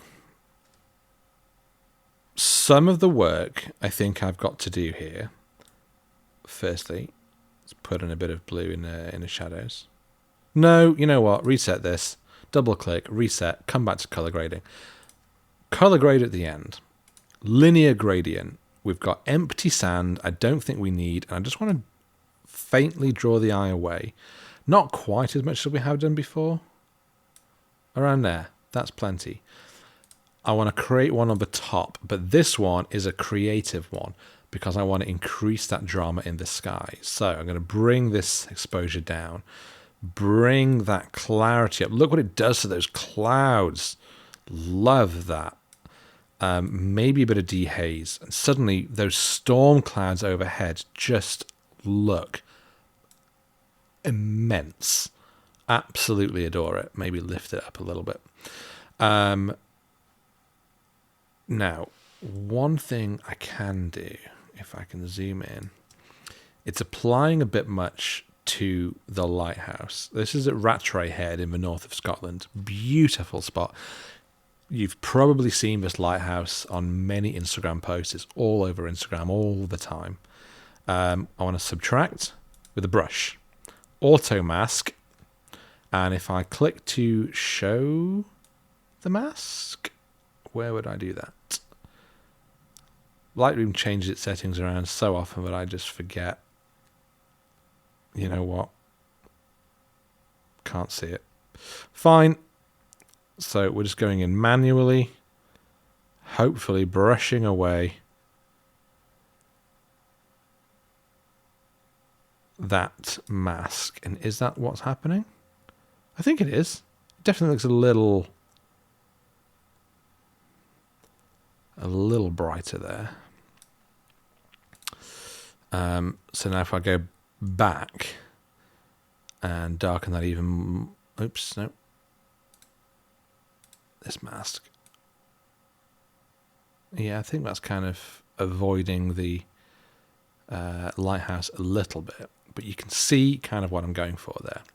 I'm also going to, with a brush and a lower flow, like we did before, up the exposure, paint in some light on these rocks, because again, it's this light coming in from the right, and you can see already it's lighting up here. We've got shadow here. It's lighting up on this side of the lighthouse. It's not lighting up here.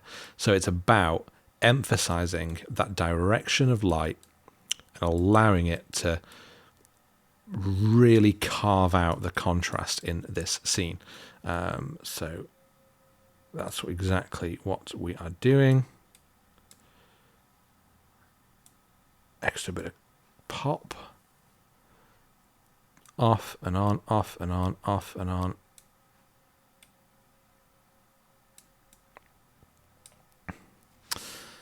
I think that's looking pretty good.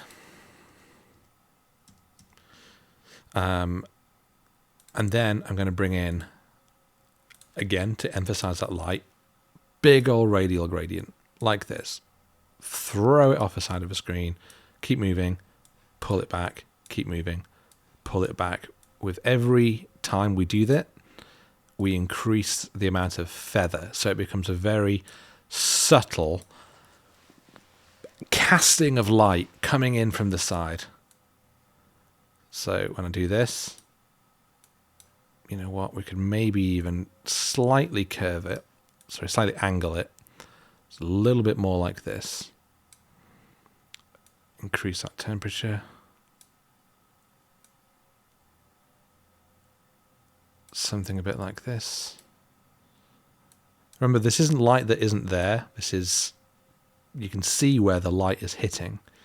This is just emphasizing what's already there. And as I did before, I'm just going to do duplicate and invert. So the exact same mask, but this time it is in the opposite. And I'm just going to slightly decrease that exposure, and in so doing, emphasizing this light, which I'm just going to increase ever so slightly. So let's go back. And now I'm going to zoom in. And in fact, I'm going to try and zoom in even more. How can I zoom in more? Like this. That's how. Press shift. Oops. No. And now I'm going to create a new mask. Again with a brush. And up with the exposure. Up with the whites. Up with the highlights. And I'm going to paint this in here. You know what? Increase the flow. There we go. Make a difference.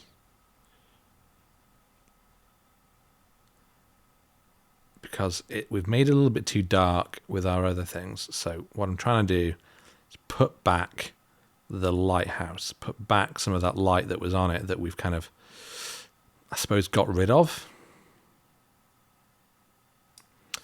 We can also see adding that clarity back in, which is really good. It helps bring out, we've lost so much detail on it with what we've done before that even at 100, look at it without any, and then with 100's too much, but that is a good amount.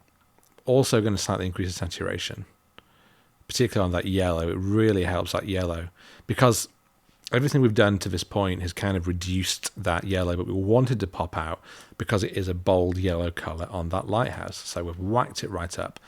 And also bear in mind that the brush, the effect, the amount we've brushed in here is very small. So even though the saturation is at plus 100, we're probably only getting plus 20 on that. So before and after, you can see just the difference that these edits have made. Beautiful light hitting these rocks and hitting the lighthouse.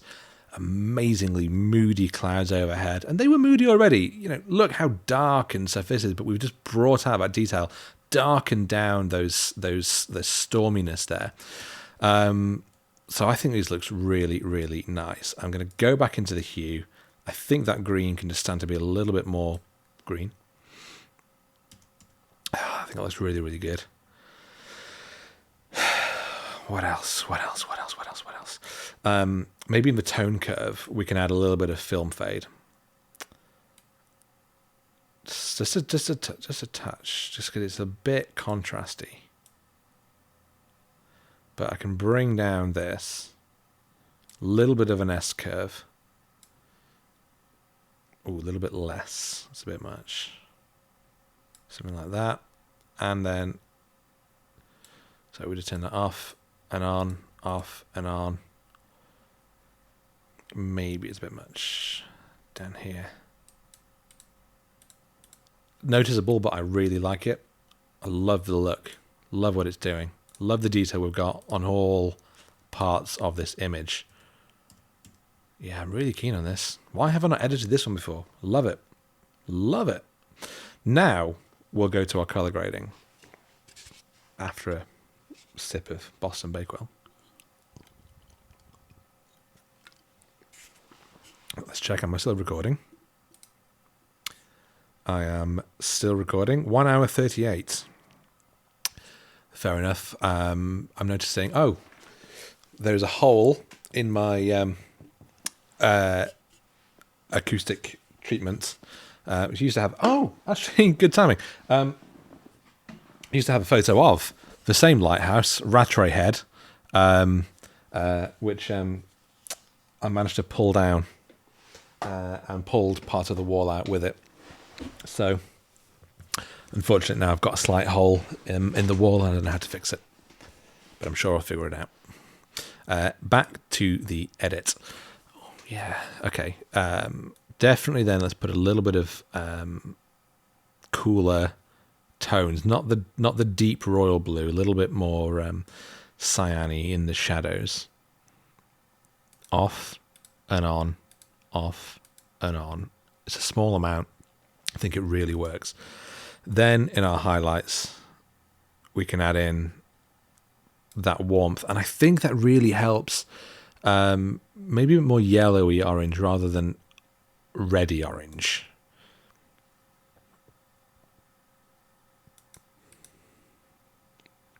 bit less. A bit less.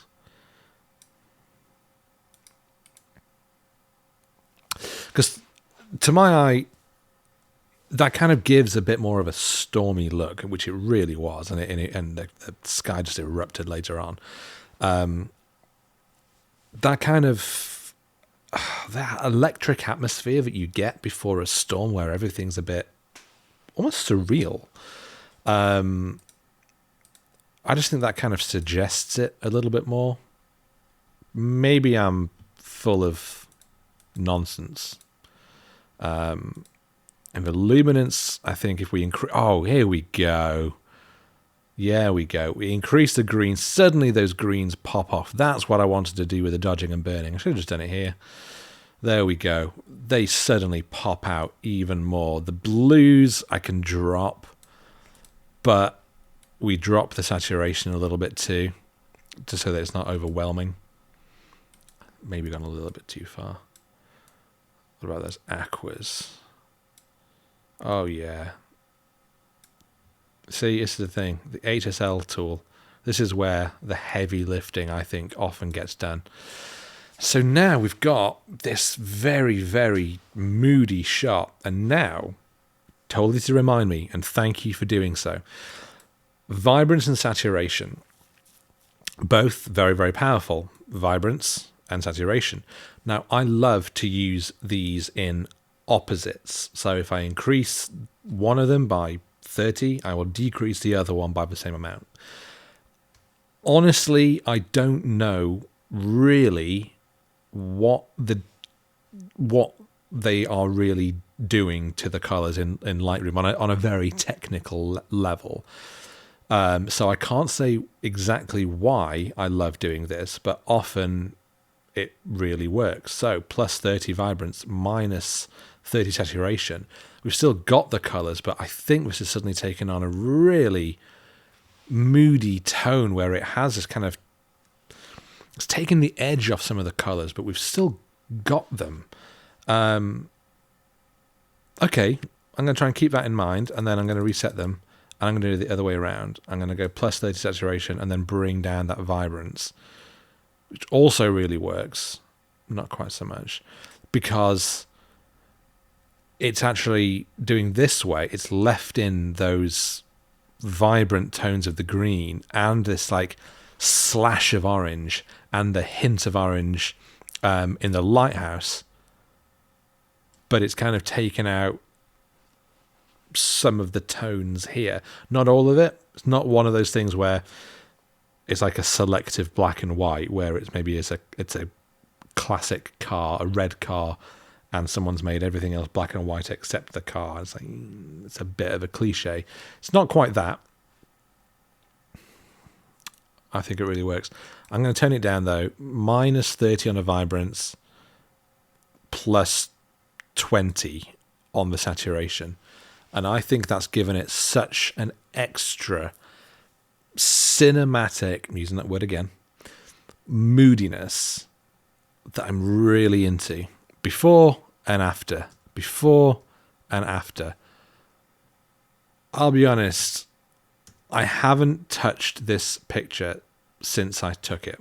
And when I was going through images to do this video, I saw this in the folder. I was like, all right, yeah, I'll give that a go, because I can show the focus stacking and it's fine. I love this so much. This is now, I think, one of my favorite shots I took from that day. I wanted this foreground of these vibrant green rocks that leads the eye to it. And this is, as I say, this shot of Rattray Head, sorry, this location, it's all over Instagram, and most shots are more like this. It's the it's the waves crashing against the lighthouse, and this one I think is just a little bit different, where I've kind of spent a bit more time wandering around and trying to find something else to put into that scene. Let me know what you think, but I'm pleased with that.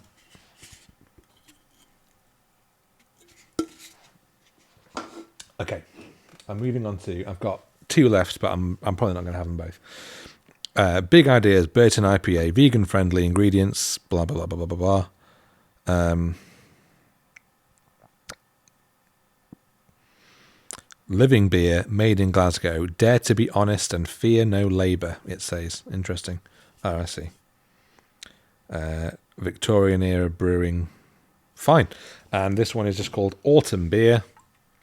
Seasonal beers brewed seasonally. Fair enough. I'm going to have this one first.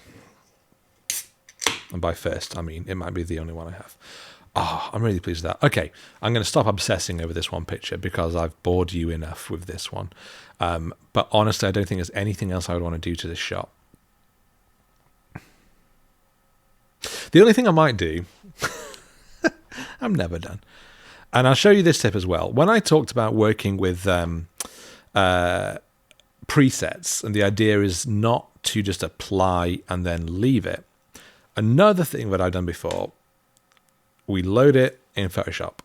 Edit to copy with Lightroom adjustments. Yes, let's do that. There was our original.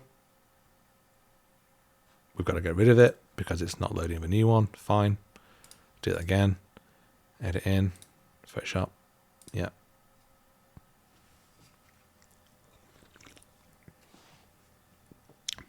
Ooh. Ooh, that's lovely. Big ideas. Burton IPA. Delicious. Right. So we duplicate the layer and I duplicate it one more just so that I'm going to be using these top 2 layers, and it means that I can always keep a original reference point. Go to filter, camera raw filter. Now this will open basically the exact same tools that we have in Lightroom. Nothing has changed, including all of our presets. So now I can flick through those presets in exactly the same way. So I can maybe look at this and think, oh, I love those additional deep blue tones in the shadows. Or maybe my favorite A6 raw half. So I could apply that, for example, and then go to our other tools. Tone down those highlights. Maybe just a touch increase the shadows because it's kind of given additional sort of contrastiness to the scene. And then I press OK. And I go, okay. Turn that off and on, off and on. I love what it's done. That's fine. But maybe it's a bit much. So what I can now do is grab that opacity, bring it down to 65%, 68%, something around there. So it's much more subtle. It's still there, just not quite as much. Now, Control E, merge it down, duplicate that layer again, and then we go back into our camera raw filter. So now that filter has been applied, but all those other edits have been applied as well, but slightly less of them. Now, when we apply another one over the top, it's not cancelling out the first one, it's adding to it. So it's taking it to another level. So it allows you to layer up these effects and create, if you did this 5, 6, 7, 8, 9, 10, however many times you want, sometimes I do, you start to be able to create completely wild effects. Now let's just say, for example, this very orangey look of P2 raw was of interest, and it may be that, okay, it is, but we'll start at 0 and I'll dial it in a little bit, something like that. So we've got that oranginess. It's only at 40%, maybe even less. Let's take it back down to 30. So now you could then do that, duplicate the layer, and you're now building on top of that one. So now we've got 2 presets applied, but it doesn't look like either of the standard presets. You would never know that it's a preset. It's not a standard look. So we can go in and we can have a look at something else. We can play around. We looked at the P's. These are T's. I don't like those purples. I mean, honestly, as a black and white, this might be rad. So maybe this is a good opportunity for me to show you what I was talking about with the black and white stuff, but we'll come back to that. Nope. Maybe this. You see my point. the point is you can layer these things up, and as a result, you can create something entirely new, entirely different. Let's just apply this. And again, you bring it down. You can start at 0 and just build the effect up. So this one's only going to come in at 20%, give or take. So it's a little hint. Merge it down. And so now we've got our original. That's what we came in with. And this is what we've done with it. But this new layer is a combination of multiple different presets and other edits that I just did that we've then put into one main layer. And that's great, because it also means that we can tone that down. All of those by working in layers in Photoshop. And so we can kind of build that effect up.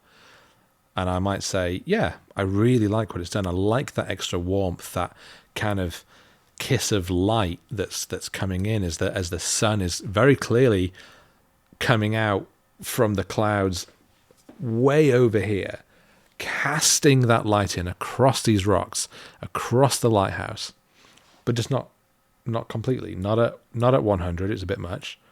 Not even at 60, it's still a bit much. But yeah, let's say 40, 45-ish. Love it. I really like that.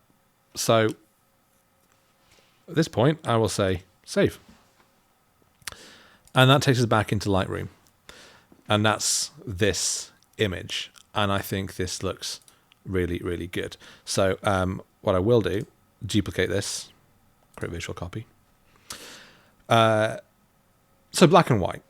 You can get all kinds of black and white presets. These are some from Visco that are very filmic.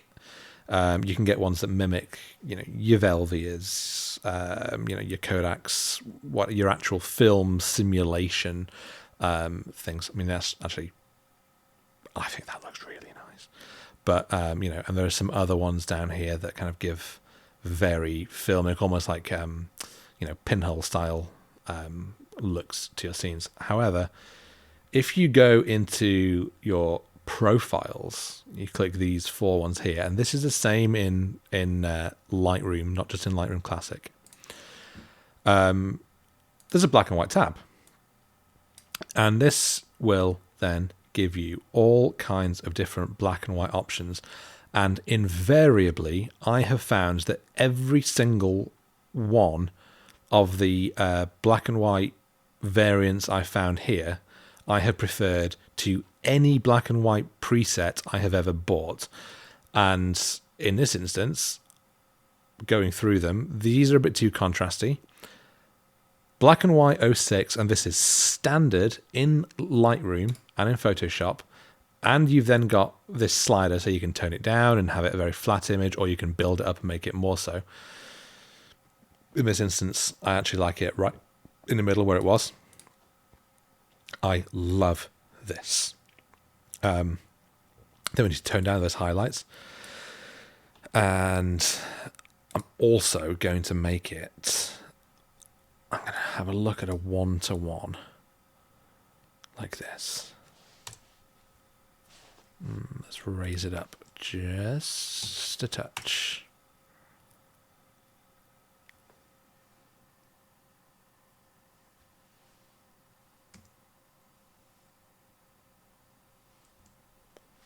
I love that. I love that. I love black and white photography, and I love finding shots that really work well in black and white. And I think this is a good example, because we've got those amazing clouds that just pop out there. This big bank of storm cloud here, then these wispy ones. The lighthouse stands out so well. We've still got this amazing foreground interest. I think this looks really good. I mean, I think it works really well in color. And actually, to be honest, it might still work better in color, but I think it does work beautifully as a black and white image. And that's why it's great to have multiple versions, because it means that I've got this one that we've just done in black and white, and then I can also go and have a look at this one in color, and I've got the choice, or this one pre-Photoshop work. Let me know which you prefer, genuinely, because it's one of those shots where I don't know which one I would prefer. This one here or the black and white, which I just think, yeah, there's something about it. While I'm on this, literally this specific area, Rattray Head, I'm going to have a look at this shot, because I took a photo of the lighthouse one way, and when I whipped around and I saw these wind turbines with the storm clouds above it, and again, this was just before the water kind of covered. No, wait, no, it isn't. No, it isn't at all. It's a different location. Equally stormy, slightly further down the coast where there's like a big seal colony, but I've realised my mistake, and I corrected it just in time. Sip of beer. So I put two shots in here, and I kind of wanted to discuss them, because originally what I was going for is a slightly intentionally off composition, where we've just got this standout turbines right in the bottom strip of the frame. So not like a rule of thirds thing, very much dominated the image with the clouds, and then we've just got the turbines. But then these people kind of walked across with the dog, and I actually really think that it works better as a scene with them, because it kind of puts everything in context. So I'm straightening it up with that tool before. We've got the amazing storm clouds. We've got then these huge turbines far off in the distance in the ocean, but they're so huge that they still look big even here. And then we've got these people with their dog, and I just think it adds some nice context. Yeah, so that was kind of my thought process. This is what I was going for, and this is what I found once people kind of walked into my scene. I actually still think what I would want to do with this, grab my adjustment, straighten at the water, but then, is that straight?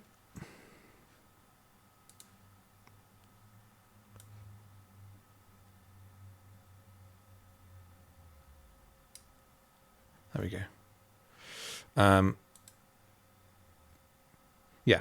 So this is kind of the shot that I sort of had envisaged to begin with, particularly because we've also got groups of three here, three here, three here. So although these ones are slightly closer to these ones, so it's not perfect, but you kind of a little bit see what I'm going for. Let's have a look at the black and white, because again, I really kind of considered that this would be first and foremost a black and white photograph. And I think black and white 7 or black and white 6, maybe black and white 6. Quite high contrast, really emphasizing the darkness of this cloud here, which also really helps these ones and these ones stand out. You know what? That's a hair on my sensor, isn't it? Fine. What if I increase the amount slightly, make it a little bit more of a potent thing? It's like a film emulation that hasn't quite worked. Copy. We go over to this one. We paste.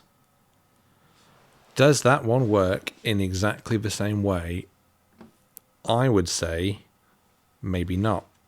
So let's undo that. But I still think it could work as a black and white. I mean, black and white 4, I think looks really nice. Black and white 5 does work. I mean, so does black and white 6. Does it make any difference? I no longer think black and white 4 works. It's too contrasty.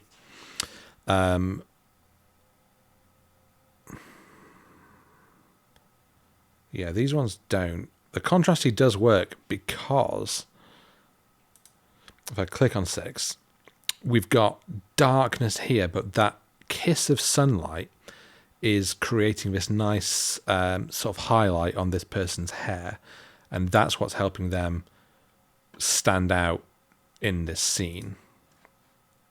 So what else could I do to the shot to make it work? We could increase our shadows, or we could decrease them, make them more silhouettes. Would that work? Let's go with it for now. Increase our whites a little bit. Let's go down to our HSL tab has now just become black and white, because of course the hues is irrelevant because they're just color channels now.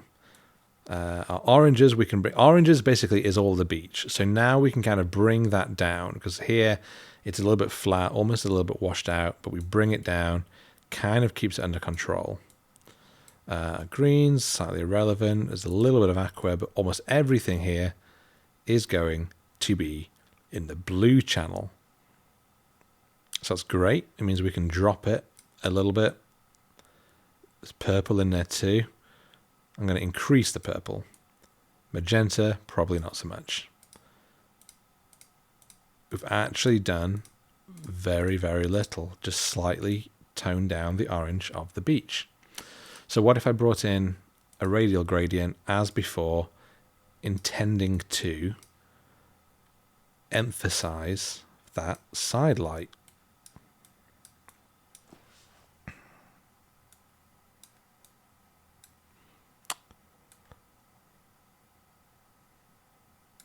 Something like this. Tone down the highlights. Slightly increase this. What do we think? Is that awful? Or is it okay? New mask, linear gradient, straight down, highlights. Drop the shadows. Clarity just a bit, dehaze. Suddenly, the sky's even moodier. I'm okay with that.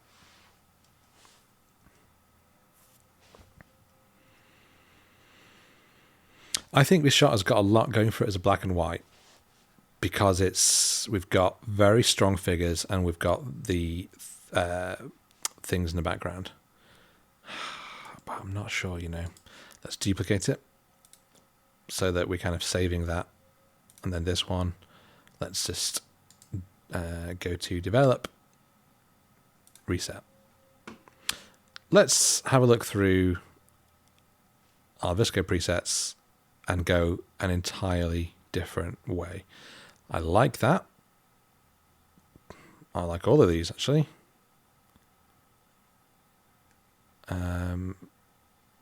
That one.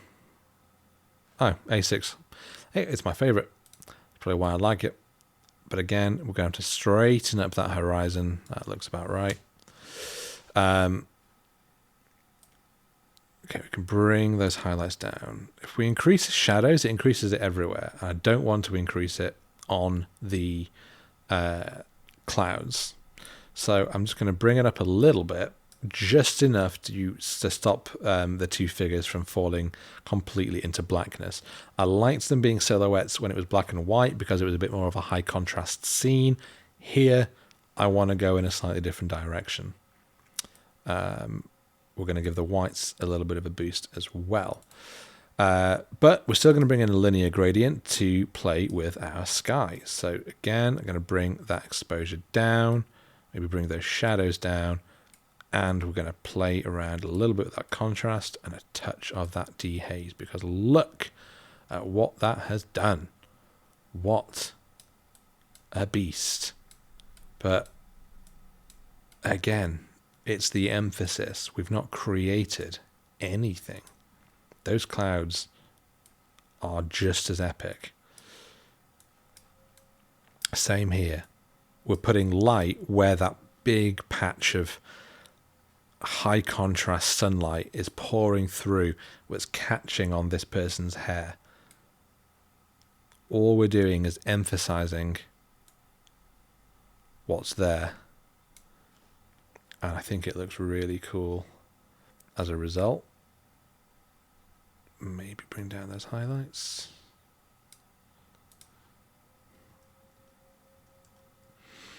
I think maybe this one doesn't need to be the whole picture. What if we went 16:9, as I was talking about before?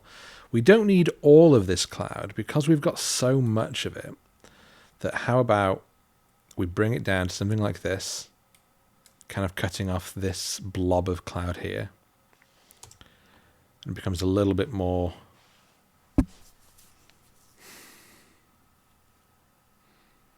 I think I prefer it as it was before. What do you think? Yeah, I prefer this. I'm also just going to bring in a linear gradient down here, just slightly darkening down the beach because I just think it's a bit too bright. It's a bit overpowering. And we can tone that down for sure in our hues and our saturation. Just slightly dropping those oranges and then darkening it down.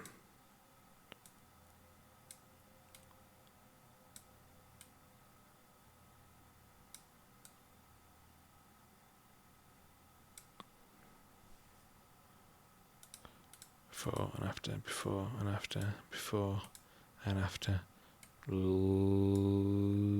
Yeah, okay. Let's play slightly with the calibration. Dropping the blue primary hue. What if we desaturated it or increased it? Yeah.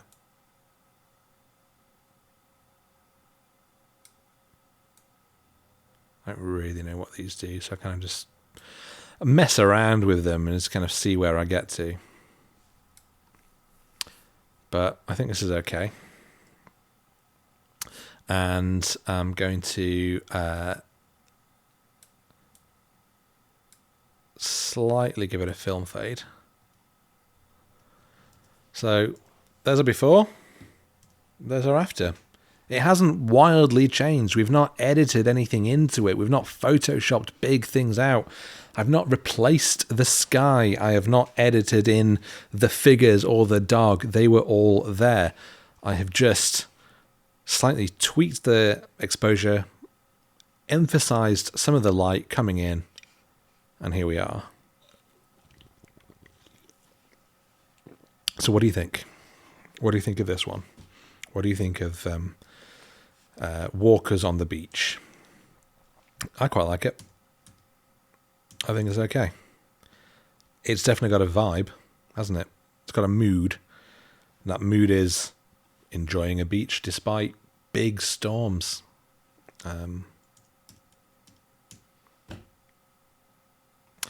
Cool. Where are we at? A little over 2 hours. I'm up for doing some more. You up for doing some more? If not, you can pause it and come back. This isn't live. What other ones did I have to do? I mean, it may well be that if you are watching at this point, if you're 2 hours into this video, I mean, thank you for one thing. I'm sorry I'm not more interesting. Let's have a quick look at this. I liked this. This was in Portsoy, again on the north coast of Scotland. A couple of things that I liked about this. When it load, we've got a sailing boat, and then down here, this lad fishing. And I just thought, opportunity for a very quick edit. So we're going to get the angle tool, put it on the horizon, straight across, pop, done. 4:5 aspect ratio, bring it right in, close crop, and look at this. What I want to do is buoy in the, well, you can see where it is. There's my composition. Could it be closer? There's my question. Better. We'll just call this boy and boat. Slightly going to darken down these rocks.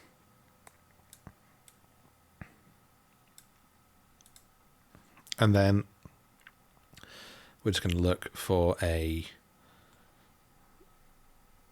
interesting preset. This. Slightly change our white balance.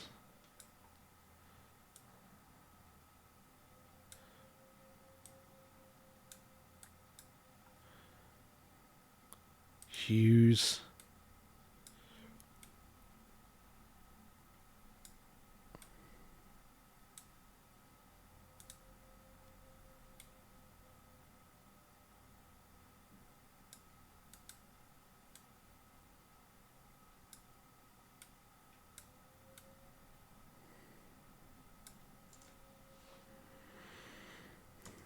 Do I hate this? Do I like it?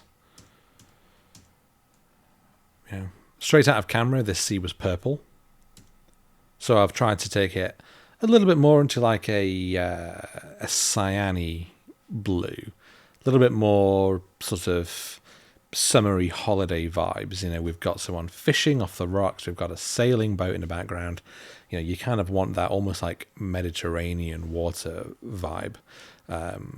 It's completely opposite to kind of how it was before. Maybe a bit too far. But we can increase that saturation. I like this. That's it. That's all I'm going to do. Doesn't need anything else because it's a pretty simple shot. This is a little moment in time. Saw this boy fishing off the rock and the boat. Great. Easy. Easy. Not everyone has to be difficult. Okay, where are we up to? I'm not going to do this one. This one I liked as a shot because this is in New Haven in Edinburgh. I love the reflection of the lighthouse, and I just like this this man casting his shadow. But you know, it is what it is. Let's take a look at this shot. Damselfly. I shot these next to a lake. There were quite a few of them flying around. Absolutely beautiful things. Not as big as dragonflies. They're about that long. But electric blue, like very like vibrant things.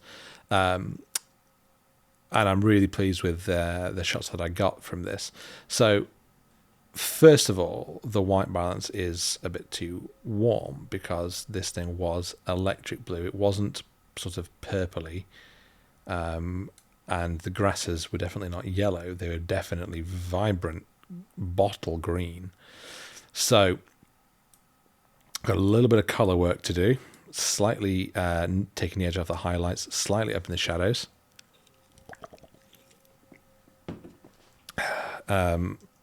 So already before and after. Right now, I've just brought it back to what I would consider to be a good starting point. Hues, as before, I'm pumping up those greens to be actually more green, and then I'm bringing them back, purely because when you bring up that hue, they become a bit too overpowering. It's almost like a toxic sludge in the scene. So this way, the green tone is there, but it's not dominating the image. And sometimes that can just simply be because of the nature of kind of how digital cameras will display colors, that it can look a little bit overpowering, depending on the hue. The damselfly's body, again, is quite a purple blue at this point. So I'm going to do two things. One, grab the purple, bring it down to blue. Two, grab the blue, and not that much because it wasn't this color, but it wasn't this purple. It was somewhere around there.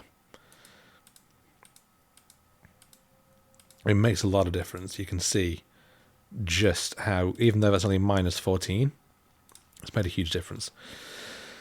So I really, really like already how this shot is looking, but there's a couple of other things that I want to do. First of all, a crop.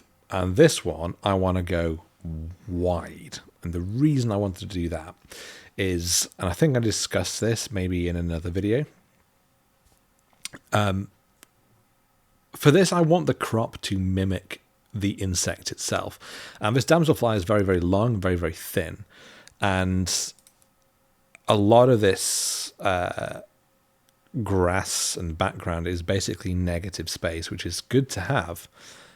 And I don't want to eradicate all of it and just crop in and fill the frame entirely with the fly. I want that negative space. I want to show it in its context of all these grasses and around it.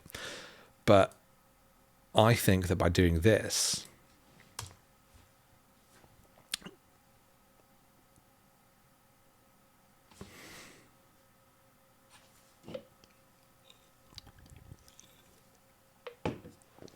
that's far too narrow. Far too narrow. I take back everything I said. Let's go 2x4. Not 3x1. 2x4 is, I think, is enough. We can just bring that in. Again, not clipping the edge of this flower. This one's fine because it's so blurry, it's so out of focus that I don't think it's a problem. But this flower very much is kind of part of the image. So I don't want to accidentally cut some of it off. It either needs to all be in or all not be in, so that I've shown that intention.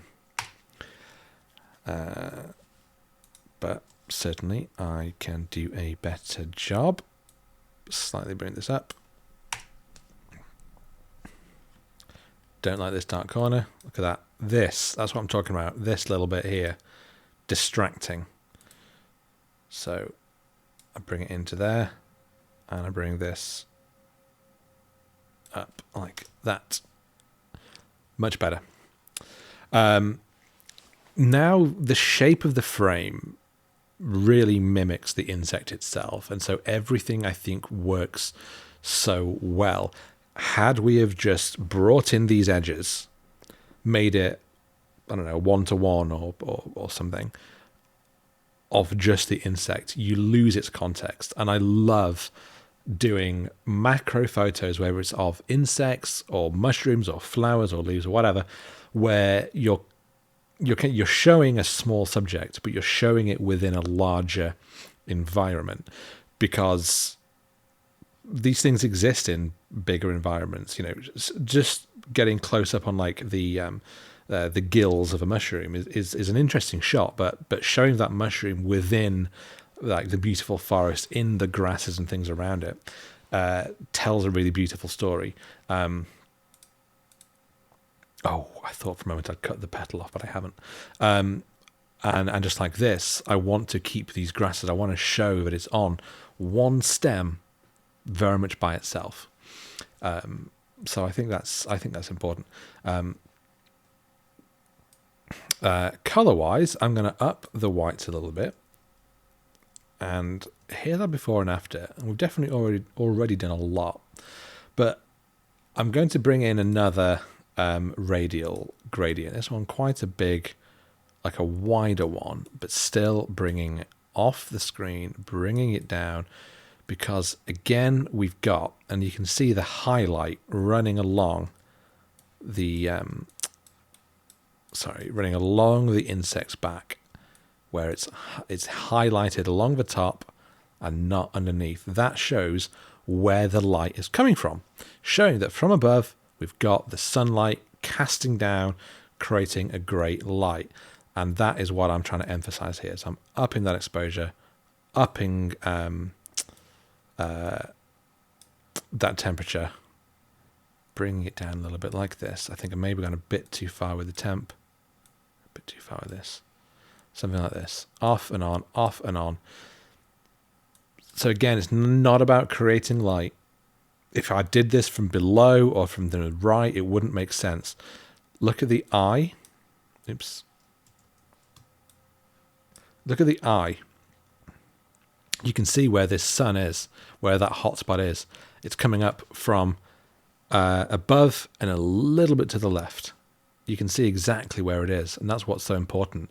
is to understand where that light is.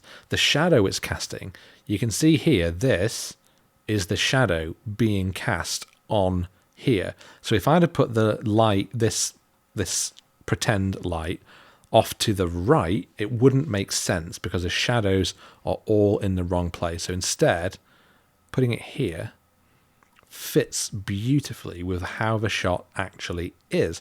As a result, it makes sense when you look at it. You might not even consciously look and say, oh, I see what's happened, but it makes sense. Like your brain is used to processing light and dark. So mentally you understand how these things are supposed to look, and it makes sense. Otherwise the image can look quite jarring and you might not even know why. But this is one of the things that's worth keeping in mind. So that's that. What do we think? Any thoughts? Don't think I need to do that, but did anyway. Again, we could add some cool shadows. Add a lovely sort of warm glow. Ooh. Summery vibes, yeah. Don't mind that. Bit overkill, but you see what I mean. You see where I'm going. And certainly with some of the other ones we've done, I think those sort of techniques have worked well. Yeah, I keep coming back to this. I like that a lot. I think I should probably call it a day here, for a number of reasons. One, it's getting quite late, and I want to go to bed. But I've really enjoyed doing this for a number of reasons. One, as I say, it's been a hectic end to the year, and I find photography in itself, particularly macro photography, when you go out and you really focus on a tiny subject and figuring out settings, figuring out your lighting, is very, very therapeutic. It's a real Zen moment. And I've talked about that at length in my videos, how you can go out into the woods, finding these subjects, and you forget about the stresses in your life. You forget about work issues or whatever it is. You're just focused on finding these beautiful photos. And I find that editing can very much be the same thing. You have a collection of images together and you just spend the time playing with the sliders, looking at your presets, maybe playing with the different options that Adobe gives you, and just seeing what you can get, seeing what you can transform your photos into. But it also means you're learning so much. Every time I kind of step into Lightroom and Photoshop to do new things, I figure something else out. And every time I re-edit a photo, I'll come up with different ways that kind of take my images in a new direction. That's why I've got multiple versions of this one. And these are images that I hadn't even touched. I took this back in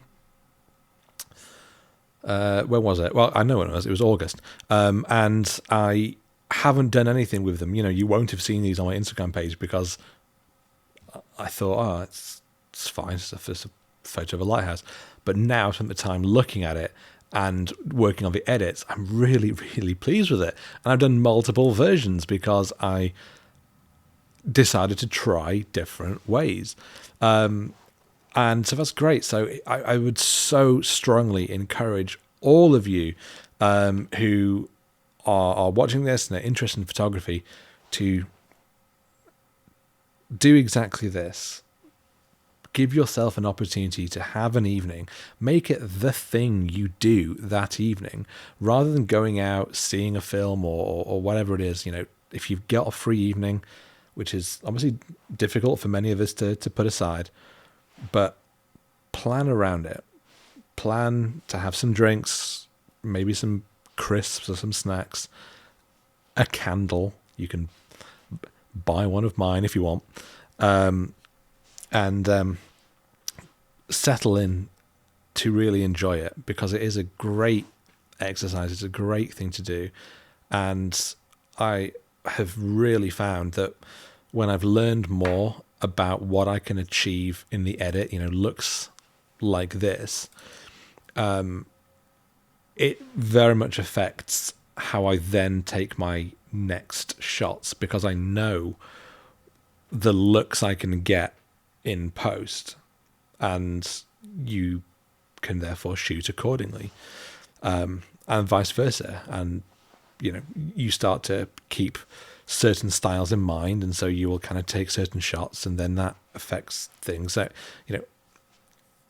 your final image, on all of my final images and all the videos I show, when I'm showing my here are the shots I've taken today, they've all been edited. With every single one, I spent the time sitting down and going through and putting in that last 30% of work. I've taken the shot, now I need to turn it into something hopefully really great. I've taken it from the raw file into something much more dramatic, much more from a lovely snap at the beach into a piece of art that I would want to actually put on my wall. And that is the difference that editing can make. And to me, that's why it's so important in my workflow. I keep it honest in the sense of I haven't replaced skies. I haven't added in this shot, I haven't added in rocks. There is nothing in the finished version that was not in the raw. But I have certainly shifted the tone from the original file to the final. And for me, that is very much falling in line with sort of acceptable editing, as it were. But as with anything, it is entirely down to your taste. It is up to you to draw your own lines. And I really hope that this video has, firstly, maybe just been like a relaxing bit of fun, but also that it's maybe shown you a little insight into how I approach my edits. I never approach things with I'm going to do plus 50 this, minus 10 this. I play around. I take the time. It takes me hours, but I thoroughly, thoroughly enjoy the process. And I hope you do too. But that does bring me finally to the end of today's video. If you've got this far, honestly, you are an absolute trooper. Well done you for getting this far. In fact, I am fairly convinced no one will get this far. If you have, the code word is candle. No, it isn't, because you might have commented candle. The code word is almond. Just write the word almond so that I know if you've got to the end of this video, because, wow, over 2 hours. Fair play. But even if you haven't enjoyed this, although I'd question why you've got this far if you haven't enjoyed any of it, thank you so much for watching, and I genuinely do hope that you got something out of this. And certainly thank you so much for being part of the channel up to this point. I'm amazed at how it's grown. I'm so overwhelmed with joy at the support and the positivity that everyone has had. Every video I put out, people are like, this is like, they're really grateful at the tips and everything, because photography is such a positive experience in my life, and I think it should be a more welcoming place. I see so many videos that are all about stop doing this and the beginner mistakes that are ruining things, and I find it very sometimes difficult to get on board with, because I find it almost a little bit elitist, like, I'm the pro, here's what you're doing wrong. And the reality is, you're not doing anything wrong. You're out there taking photos, and that is the point. You're out there enjoying yourself with your camera, experiencing the world and taking photos that matter to you. There are no mistakes. It's supposed to be fun. And for me, photography absolutely is fun every step of the way. And I really hope it is for you as well. But thank you so much for joining me. I hope that your festive period, however you are spending it, is absolutely wonderful, absolutely everything you want it to be. And I hope that you have a wonderful 2023, and I would welcome you back to join me anytime you want.